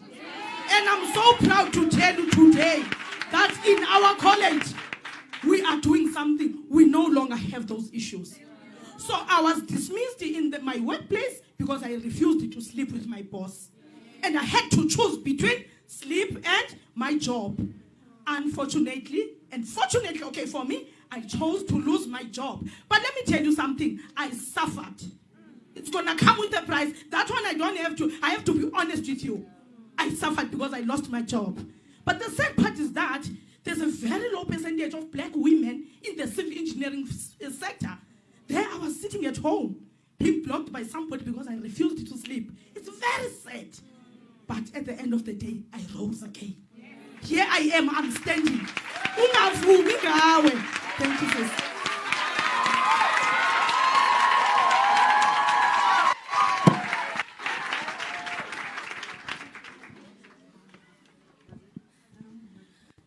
Thank you so much. So my name is Sijulisile Msimanga. I'm from Young Urban Women, Active Citizens, under Africa Tikkun. So part of the main issues that we deal with is unpaid care work, decent work, and a pillar called economic justice. So I feel for me, sexual corruption plays a vital role, and it touches me, and to see how everything is interlinked, because for you to be a Mbali, it's not that you are proud to do that. You are forced by your circumstances. It's so sad that that our country is really at a bad state, Unemployment rate is very high. When you think going there and begging for that 2%, it's probably because you don't have the money to come back next year again and do the same case, the same course. Or it's probably because you are a single parent, you need to provide. Or it's probably because you are the main person in the household. But I think for me, also echoing what Umem did say right now, is to say we need more females in power, because most of these cases are being reported, but where are they taken to? Nowhere. So I think the bigger part of our organization is empowering young women to say, stand up, take up space, and be there to speak up. But the main thing that also made me stand up is to also re-emphasize the important role that we play as individuals. Before we think of holding our government accountable, are we holding ourselves accountable? Because the sad thing is we see people being victimized, We see all of these bribes taking place, but because we are also scared, we choose to keep quiet. But my silence is in turn harming me. I am going to be the next victim, and I couldn't help my sister and stand with my sister. So I think it is a very, very big topic that we are speaking about. And thank you, Zikona, thank you to AWACN for actually taking a stand in this. As young women, we are faces of a lot of things. You know, when you think of injustice, when you think of inequality, when you think of corruption, sexual favors, unfortunately, this face is young, mostly black, and it's female, you know, and I'm very, very, very touched by what AWACN is doing, involving us as young people in these conversations because they relate to us. So thank you so much. Thank you.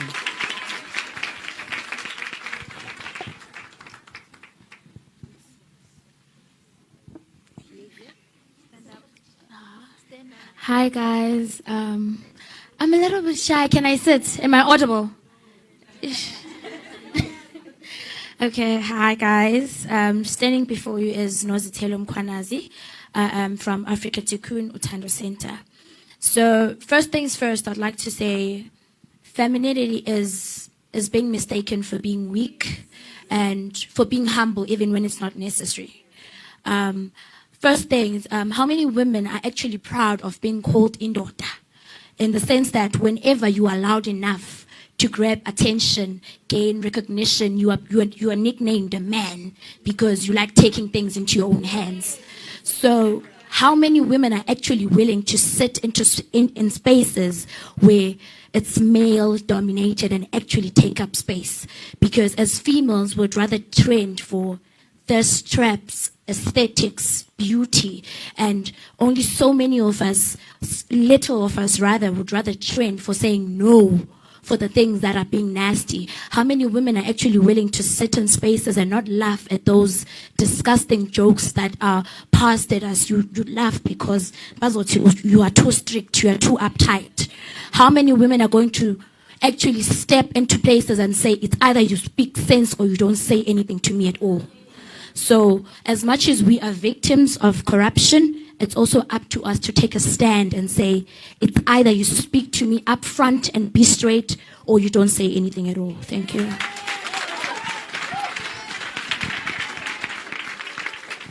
Thank you.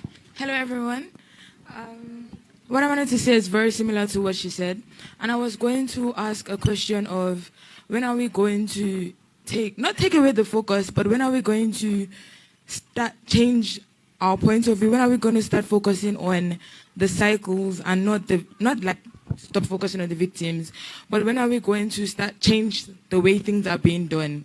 Like when are we going to stop saying, oh, this 2 marks thing, like for example, when are we going to start saying, bringing ladies together when school first starts and tell them, like speak to them, this is university, you're an adult. When a lecturer sees you and he calls you to his classroom, he doesn't see you as a child that is young anymore.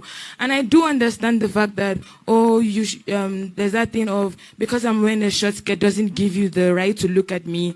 But for example, where I work, there are people sometimes that a girl dresses a certain way and a guy comes to meet me and he's like, how, Ade, why is that girl dressed like that? And now imagine me, what am I supposed to say to someone that is saying something like that about a lady? Like, if I tell him, oh, don't say something like that, these are conversations that they have in their groups. And so I'm talking about now, like, cycles. I remember one time at Res, we had this Res family meeting, and the man, like the Malume, the one in charge of our Res, was telling us that men are not allowed. Girls are not allowed to be in later than 10. The same women that you are trying to protect were the ones complaining, why can't I bring my boyfriend in? Why must I come back at 10 o'clock? If you ask a lot of people, why don't you stay on campus? They don't allow me come in with my friends at past 10 o'clock. You see, it's like you try and protect a certain group of people, another set of people ruin it. As much as we're saying, oh, your lecturer is saying, he's asking you for 2 marks, fight for your right. There's someone going to that lecturer asking them, what can I do for you to give me 2 marks? You see, so it's a thing of, when are we going to start focusing on, that's why I said, she said something very similar to what I was saying, like, when are we going to start speaking to women and telling them that you've entered a particular room, don't see yourself as, oh, I'm a victim, I'm a woman, I can't say too much, if I do too much, they will say this about me. Like, when are we going to start focusing on what is inside and not exactly what is outside? Like, there's that thing of, she said something about the tutoring job, and I know people that the tutoring job comes to meet them. Like, you get an email and no one hears about it. There's no poster, nothing. But then it's sent to people like that have very high grades. Some go for interviews, some don't go for interviews, you see. So it's like, it's that thing of, when are we going to now say, okay, this is the way things are done. Now, what can I do to change? What can I do to give myself a voice in this situation? Because it's that thing of, yes, I can't change the whole world, but let me start by the person sitting next to me. I don't know if that makes sense. Yeah, it does.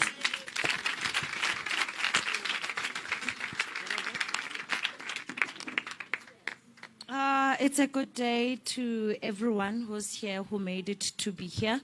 And I would like to thank you all for partaking and engaging. That is what we women are all about. We participate and we engage, especially in issues that are affecting us. We are supposed to be the special characters of our country and the whole world as large. Because we are women, we are special, and we're supposed to be treated in that way. It's a command, it's not a demand. You have been told culturally how to treat a woman, and that's where it starts. So as women, for us to be feeling how we are feeling, it's important to us.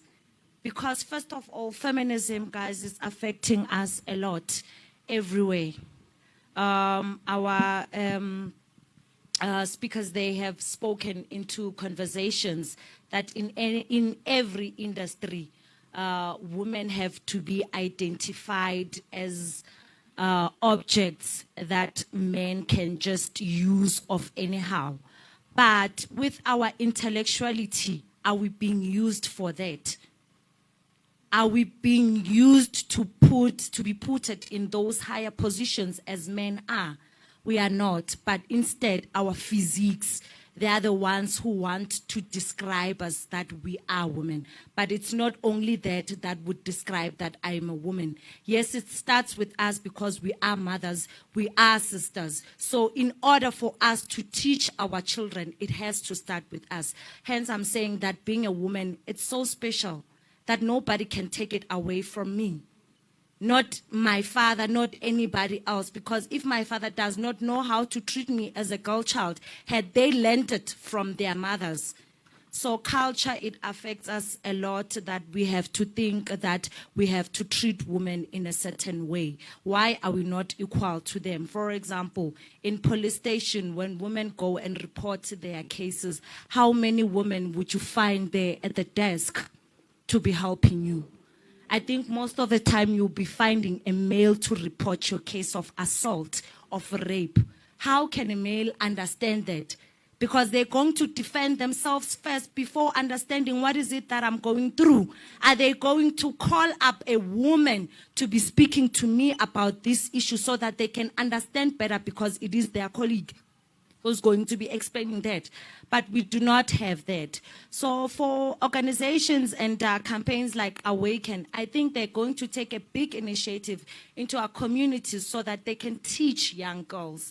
Young girls are very special, guys. We just have to treat them that way. It doesn't change. It's going to continue and continue for the rest of our lives. So for the good work that these organizations and campaigns that they have been doing, let us continue. Let us have more of those women. Let us support each other. Let us not judge each other because we think that we are better than the rest of the people. We are all the same. So let's love one another and treat each other with respect. Amen. We are awakened. We are awakened. Can I? Thank you. Greetings to everyone that is here. You know, I told myself I'm going to be quiet so that the young generation can educate and engage with us. Then I looked at the room and I see beautiful young girls that I'm assuming some of them are like in high school and primary. So it reminded me of, if you don't mind, Zakona. First, let me compliment AWACN. Can we give them a round of applause? So AWACN to me reminds me of the AU aspirations, the Africa that we want, where a woman, is protected, but not only a woman, and children have access to information, to knowledge, and to also be part of a future generation for the aspirations that we want. And of course, your work is beautiful. It's integrated with the UN Sustainable Development Goals. Now, can we just open our mind? They are young children. Speak to the mothers because I learned the concept today of sexual corruption. So I started engagement in primary school, and when I got to Joburg, I joined something called RAG. So I did Soweto. We used to and help children. And there was a young girl who wrote a poem. I think I was doing my third year, a long time ago. And she was trying to express to me as a volunteer that I am HIV, I'm raped by my mother's boyfriend because they didn't have access to food and the guy offered 20 rand. But the sad part about that sexual corruption, the mother did not believe the child and chose the boyfriend. Sometimes sexual corruption can even be the person that gave birth to you or is in the same household with you. I think as women, we should also take a responsibility to protect the young people that we are staying with every day. There's a transition. She's a child. And then she'll go to university. She might be bitter if she does not get counseling because it's a process. Some of them at university, they say, you know what, the reason I'm sleeping around, I want to spread it, I want to punish the men. See if that male lecturer is, disciplined. So AWACN, my challenge to you is not come with us to the communities that we go to also conscientize the parents. The kids are here, they're going back home. There's a parent that is wounded because of economic issues. Maybe the parent is not resilient enough because they are unemployed. They are a victim of rape. And then how do we break the circle that Ade was talking about, the generational circle? So the knowledge, can we also, I'm praying that next year or when we do it again, there are parents that avail themselves. And that can help to heal, because AWACN is healing our mind, but also healing the household. Thank you.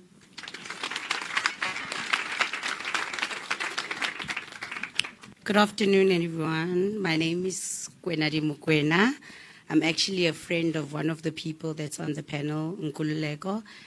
Yeah, and I just wanted to share, there's a little exercise that I do with my daughter. So I'm a mom. I'm a mom, yes.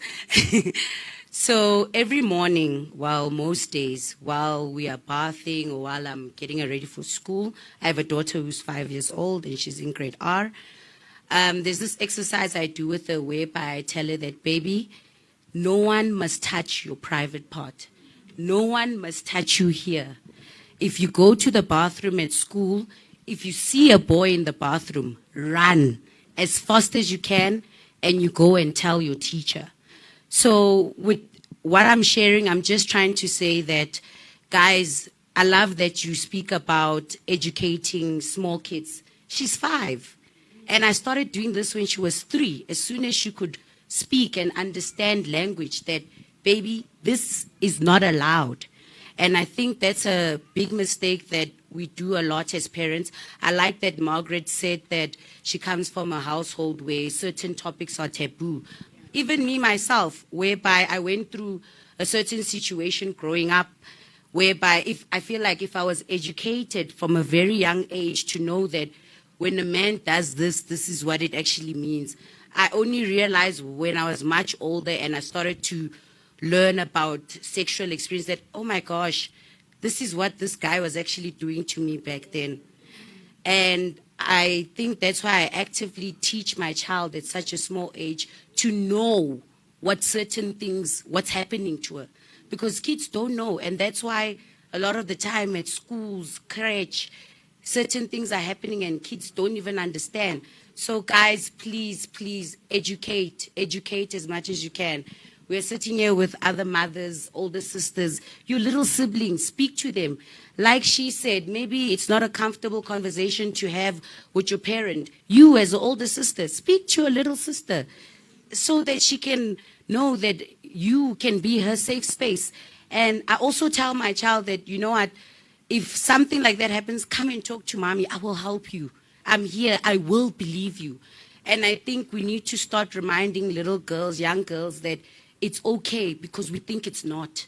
And that's the biggest problem. So honestly, Nonkululeko, thank you so much, my friend, for inviting me to this. And thank you to each and every person that was part of this, because I'm officially awakened. Okay, so just quickly to that, even possibly more important, educate your sons and your brothers. No? Hi, everyone. Thank you so much for this. I'm so impressed, Zakona, when we started talking about this program.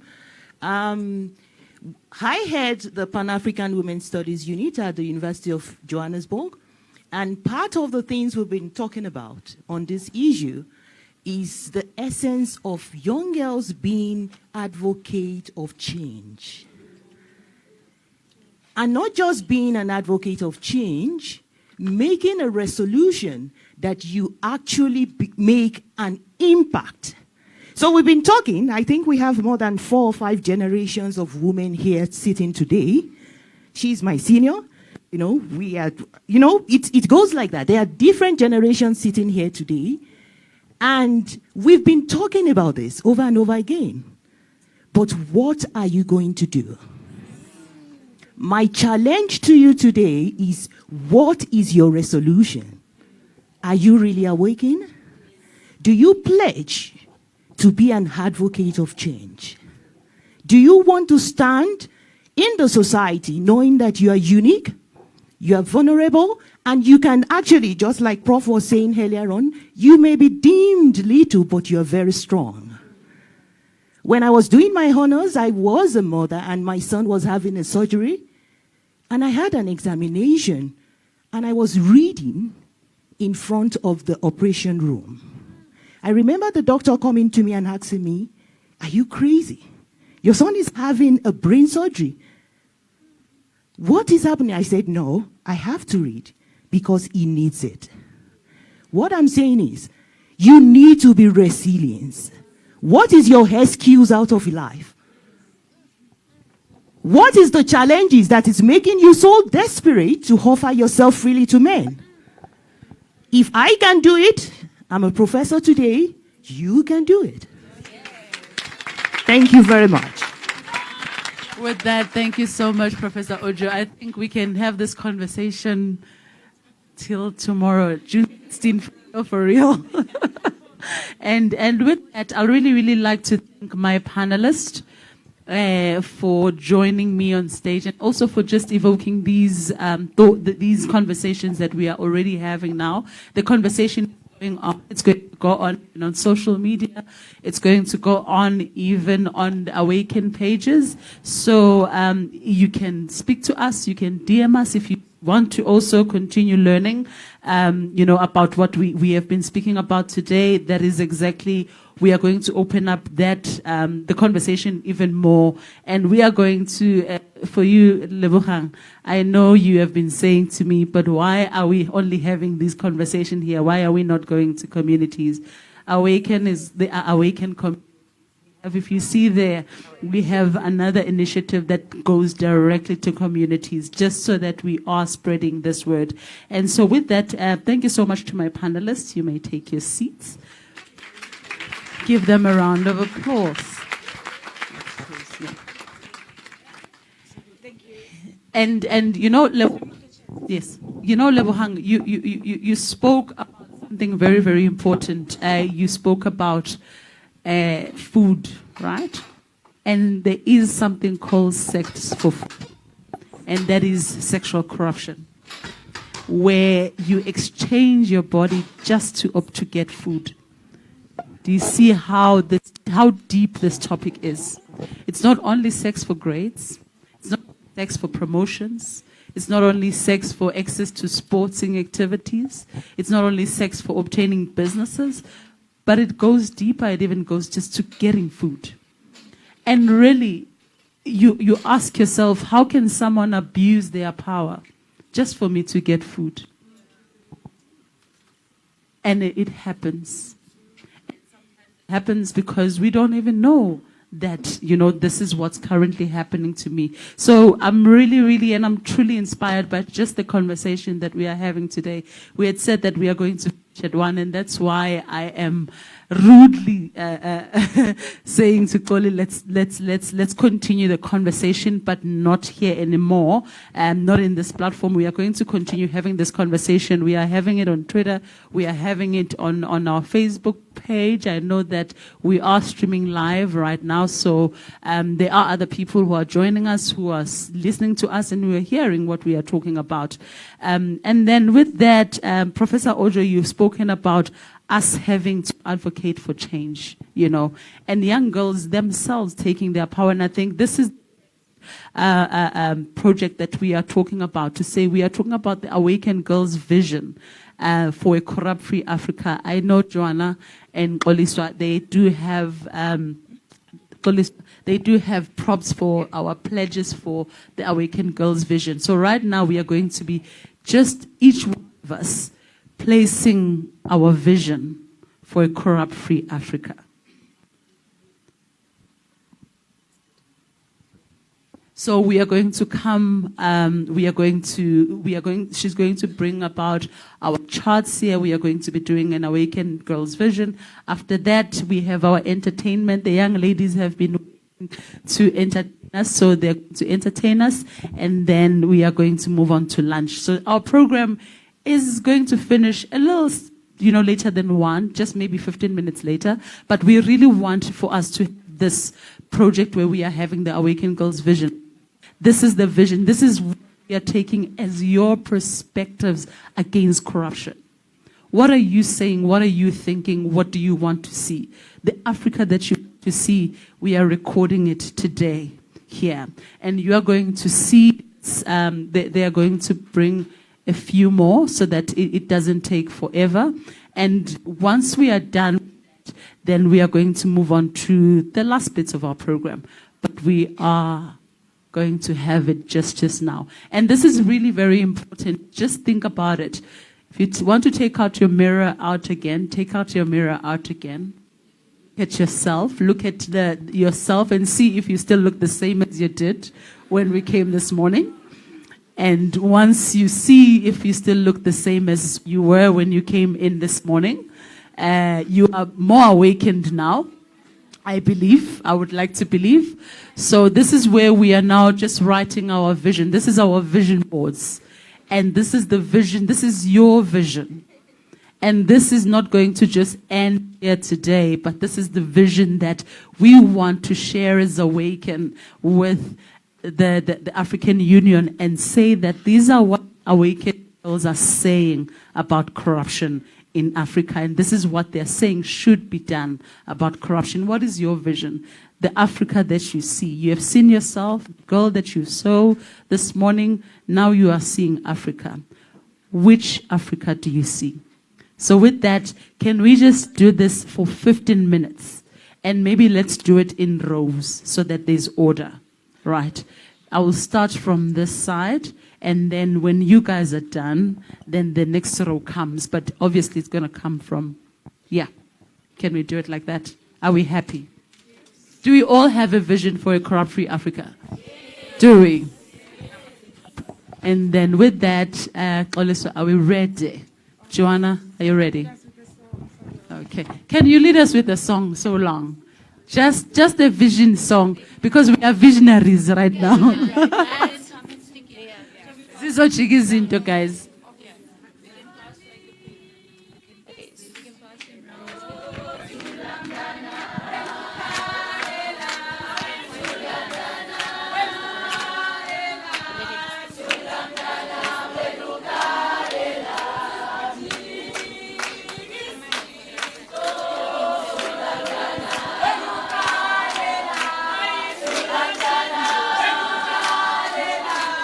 Sulangana,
So now the nice thing is you no longer have to come and write here. When you are done writing, please just come and plug it into the wall. Thank you.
Sorry, if there's anyone who still needs a cocky pen.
Are we settling? Are we settling? Are we settling?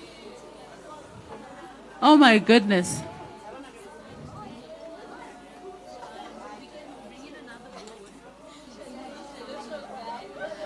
Is there anyone who still have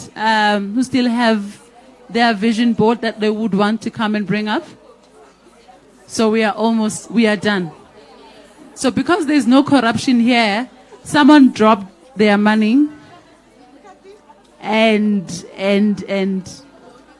we know that we are ladies of integrity, and they brought it back and said somebody dropped their money. Imagine, girls are already awakened, right? You know, they saw the money and said, you know what, we want to make sure that this money is not mine, so I'm going to bring it back. So whoever lost their money, they must contact me. Otherwise, I'm going to enrich myself. But thank you so much. Thank you so much, guys. You know, when we've been talking right now, there is a man who got touched by what we were saying. I do not know why. All I know is that, okay, you see now he's there in food. Please call Zuko. Yes. And he just came now and said, can you please just give me 5 minutes? I would like to say something. We said we don't want to have this conversation alone, right? And he realized that, no, he doesn't want to be, not having a conversation with us. So he wants to say something. He's been supporting AWACN, I think, since the inception of AWACN, actually.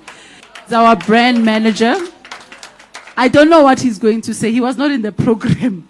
So he just said he wants to say something. And I said, there's no way, because and the reason why I'm giving him an opportunity is because, he's one of the first men who, when he came into contact with AWACN, the first thing he said, I'm going to do everything for you and I'm going to do these things for free. He didn't require any sexual favors from none of us. And he said it's because I identify with the cause that you guys are doing. And if you see our posters, we've got the most beautiful posters you have ever seen. Our branding is on point, and it's because of this guy. And today, he said he doesn't want to just be in the background, but he wants to say something. So, Zugo, over to you. Hi. How's it going, guys? Yeah, so basically, I'm Zuko, brand manager for AWACN. So, February this year? I was born to a single mother, mind you. So, backstory, single mom, had me at 17. Never knew my dad, right? So, this year, February, mom calls me, dude, I need to talk to you. I'm like, all right, cool. Meet up with moms. I'm like, what's up? She's like, I need to tell you something I've never told anyone. I'm like, okay, what's up? She's like, from age 9 to 12, my uncle molested me. So I'm like, uncle. She's like, yeah. I'm like, okay. He passed away a few years back. So I'm like, okay. You tell anyone? No, you're the first. Like, so 53, she's 53. So all these years you've carried this. She's like, yeah. So I'm like, all these decisions you've been making, I have a little sister. So she's very protective. There's 2 brothers, 1 sister. Very protective over my sister. We didn't understand. She lets her get away with everything. So it's like, what's going on here? We never understood until this year, February. So I'm like, that is why your decisions are like this for my little sister. She's like, yeah, okay. And she's like, 14 and 16, I got raped. I'm like, okay, tell anyone? She's like, no. So I'm like, you've been carrying all of this for 53. She's like, yes. And it's time to release it because it has kept me captive for all these years. So my message to you is, I had to call her, mind you, to ask for permission to tell this story. She said it's cool because she's going through the motion right now. She's seeing therapists. She told her younger brothers now, my uncles, don't let it get that far. Whenever something happens to you, deal with it ASAP. We have so many platforms right now. It could have saved. I'm just lucky she raised me with a very open mind, so I'm able to tackle all these things at this age and whatnot. But had she not, she'd have 3 messed up kids based off what her uncle did, So we don't relate, mind you. I'm a man. I do not relate. We're different. We're raised different. We don't think of these things. After I heard the AWACN stories, I was damn near traumatized because of what you guys go through every day. We can't relate. I have 2 sons and a daughter. I'm teaching them now because of what I know. Use the information you know to help the coming generation. Don't sit with it and put it on social media and hope, get likes or whatever for your story and whatever. Deal with it personally, deal with your family, deal with your kids. We have to stop it some point. So, let's have a remainder of the day. And keep following AWACN on all platforms. Website is her story. Under videos, you'll find all the stories that we have, because I think on the Facebook page they're quite below. So just go to awaken.africa. You'll find everything there as well. Thank you, ladies.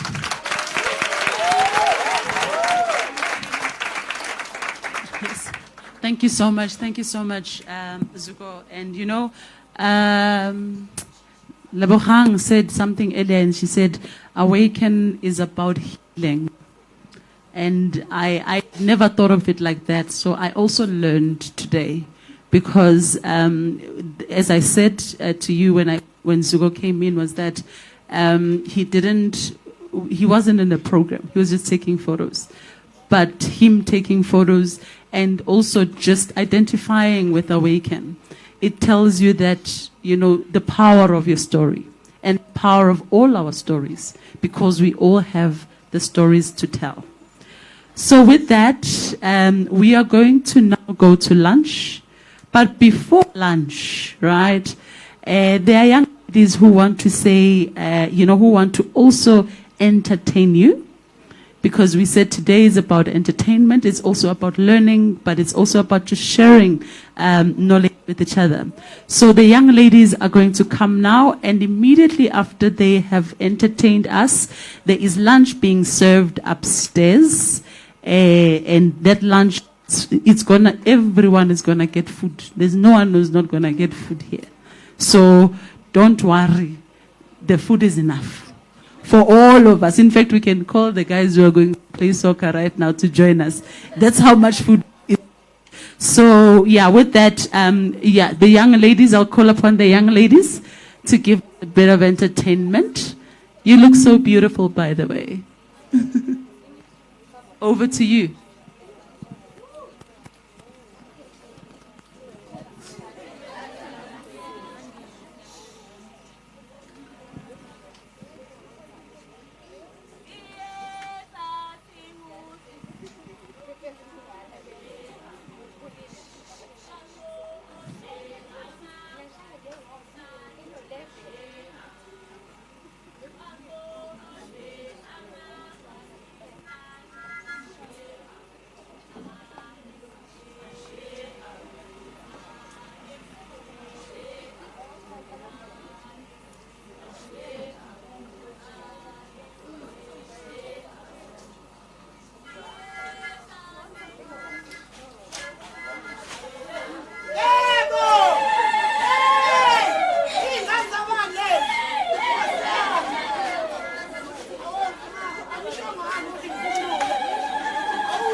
AWACN, guys. AWACN, guys. AWACN. AWACN, AWACN, guys. The girls are awakened. The girls are awakened. I told you.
Let me tell you, it is so difficult to be a program director at AWACN.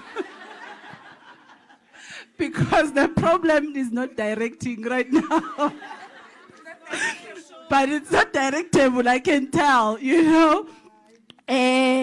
Again, as I'm saying, the program is not directable because, here amongst us we have, so we thought this was going to be a secret for AWACN, right?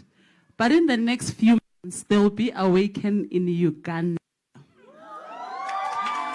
So we've got a visitor from Uganda who says now there is no way I am not getting a podium. She's from GIZ Uganda, and they are assisting us in setting up AWACN in Uganda. So the Ugandans are learning from you guys today, right? And flew all the way to see you guys. I told you, you guys are international, you know. So with that, I would really, really like to call upon Justine to come and give us a few words. She asked for 2 minutes, but I will give her 5. I get we are fine, guys. Thank you. Thank you, Zakona. It's really heartwarming to be part of this today. I came in yesterday just to be part of this. Just to be part of this. I've been in the governance space in Uganda since 2014, and we work with young people. That's where my passion is. I'm not a young person, but I like working with young people.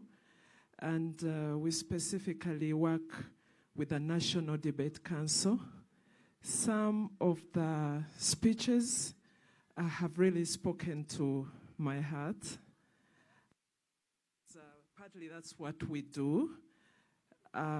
Maria from UNODC mentioned some of the ways that young people this part of this space, and it was really heartwarming to hear that some of the things she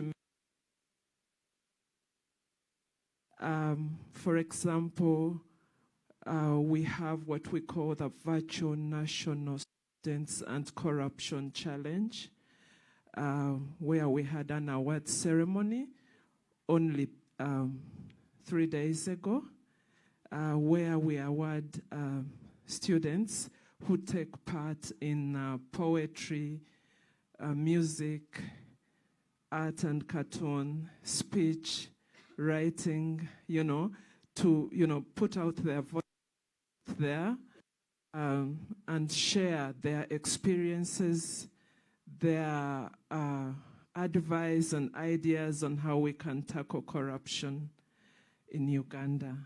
And what I realize is that now many people are speaking up, especially on social media. A few months ago, we had the parliamentary exhibition where, our parliament was being exposed. And days after, or in the course of that, our parliament speaker was sanctioned by the UK and the US. And as I speak now, some of the members in prison and arraigned before the anti-corruption court for corruption. And we are hoping that our government is going to take more steps on this. And it's because of the so many voices that are coming up. And social media has done a lot in this. Our young people are really getting involved, and that is really heartwarming. And we look forward to having AWACN launched in Uganda. I came specifically to benchmark and, see how things are done here. But I really like your vibe. Yeah? You are so full of life, and your voices are really loud, and as you were singing, and well, it is really heartwarming, and we look forward. I've recorded some videos I will share with our partners with whom we work to also make it more lively. It's a problem, but it can be handled in a happy way, and we hope we can bring corruption to an end. Thank you so much, and we look forward to having this chapter in Uganda as well. Thank you so much, Zakona, for inviting me here. I go back with a positive heart. I have learned a lot in these few hours, and I know I'm going to benchmark on that. Thank you so much. Thank you so much, Justine. Guys, as you can hear, you are a benchmark, right? You are a benchmark. So with that, because Angeti, we opened with the prayer, right? We need to also close with the prayer. And before we eat, so we'll ask Mrs. Sponsor Nyati again to come and just close for us. And then we can go upstairs to have our lunch. It's prepared for us. And with that, thank you so much. You guys are, you are donating this to AWACN, right? Whose money is this? There's somebody who's missing their money. Please check your bags and then come to me to get the money. Yes. The audience is corrupt-free, Lebogang. I was saying that they brought this money and said, you know what? People are already awakened. I love this. These are awakened girls. So thank you so much, young ladies, and thank you so much to our guests for joining us today.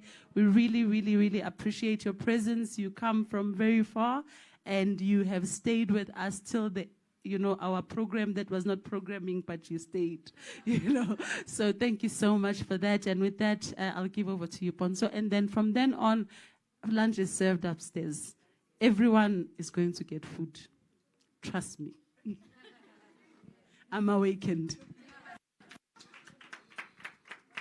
Thank you so much. Today, Zakona, you made me a young person again.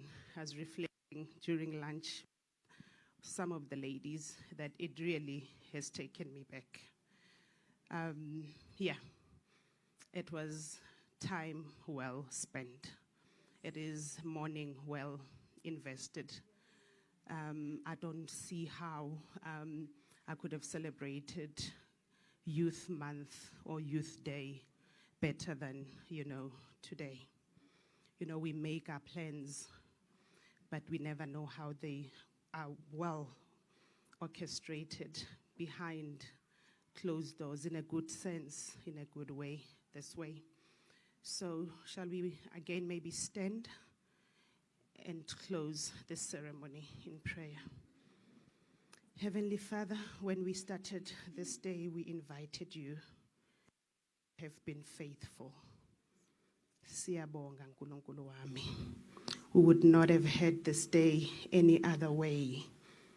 Siyabonga ukuthi uthembakele ngale ndlela othembakele ngayo. Father, we thank you that the vision has started, it has been ignited.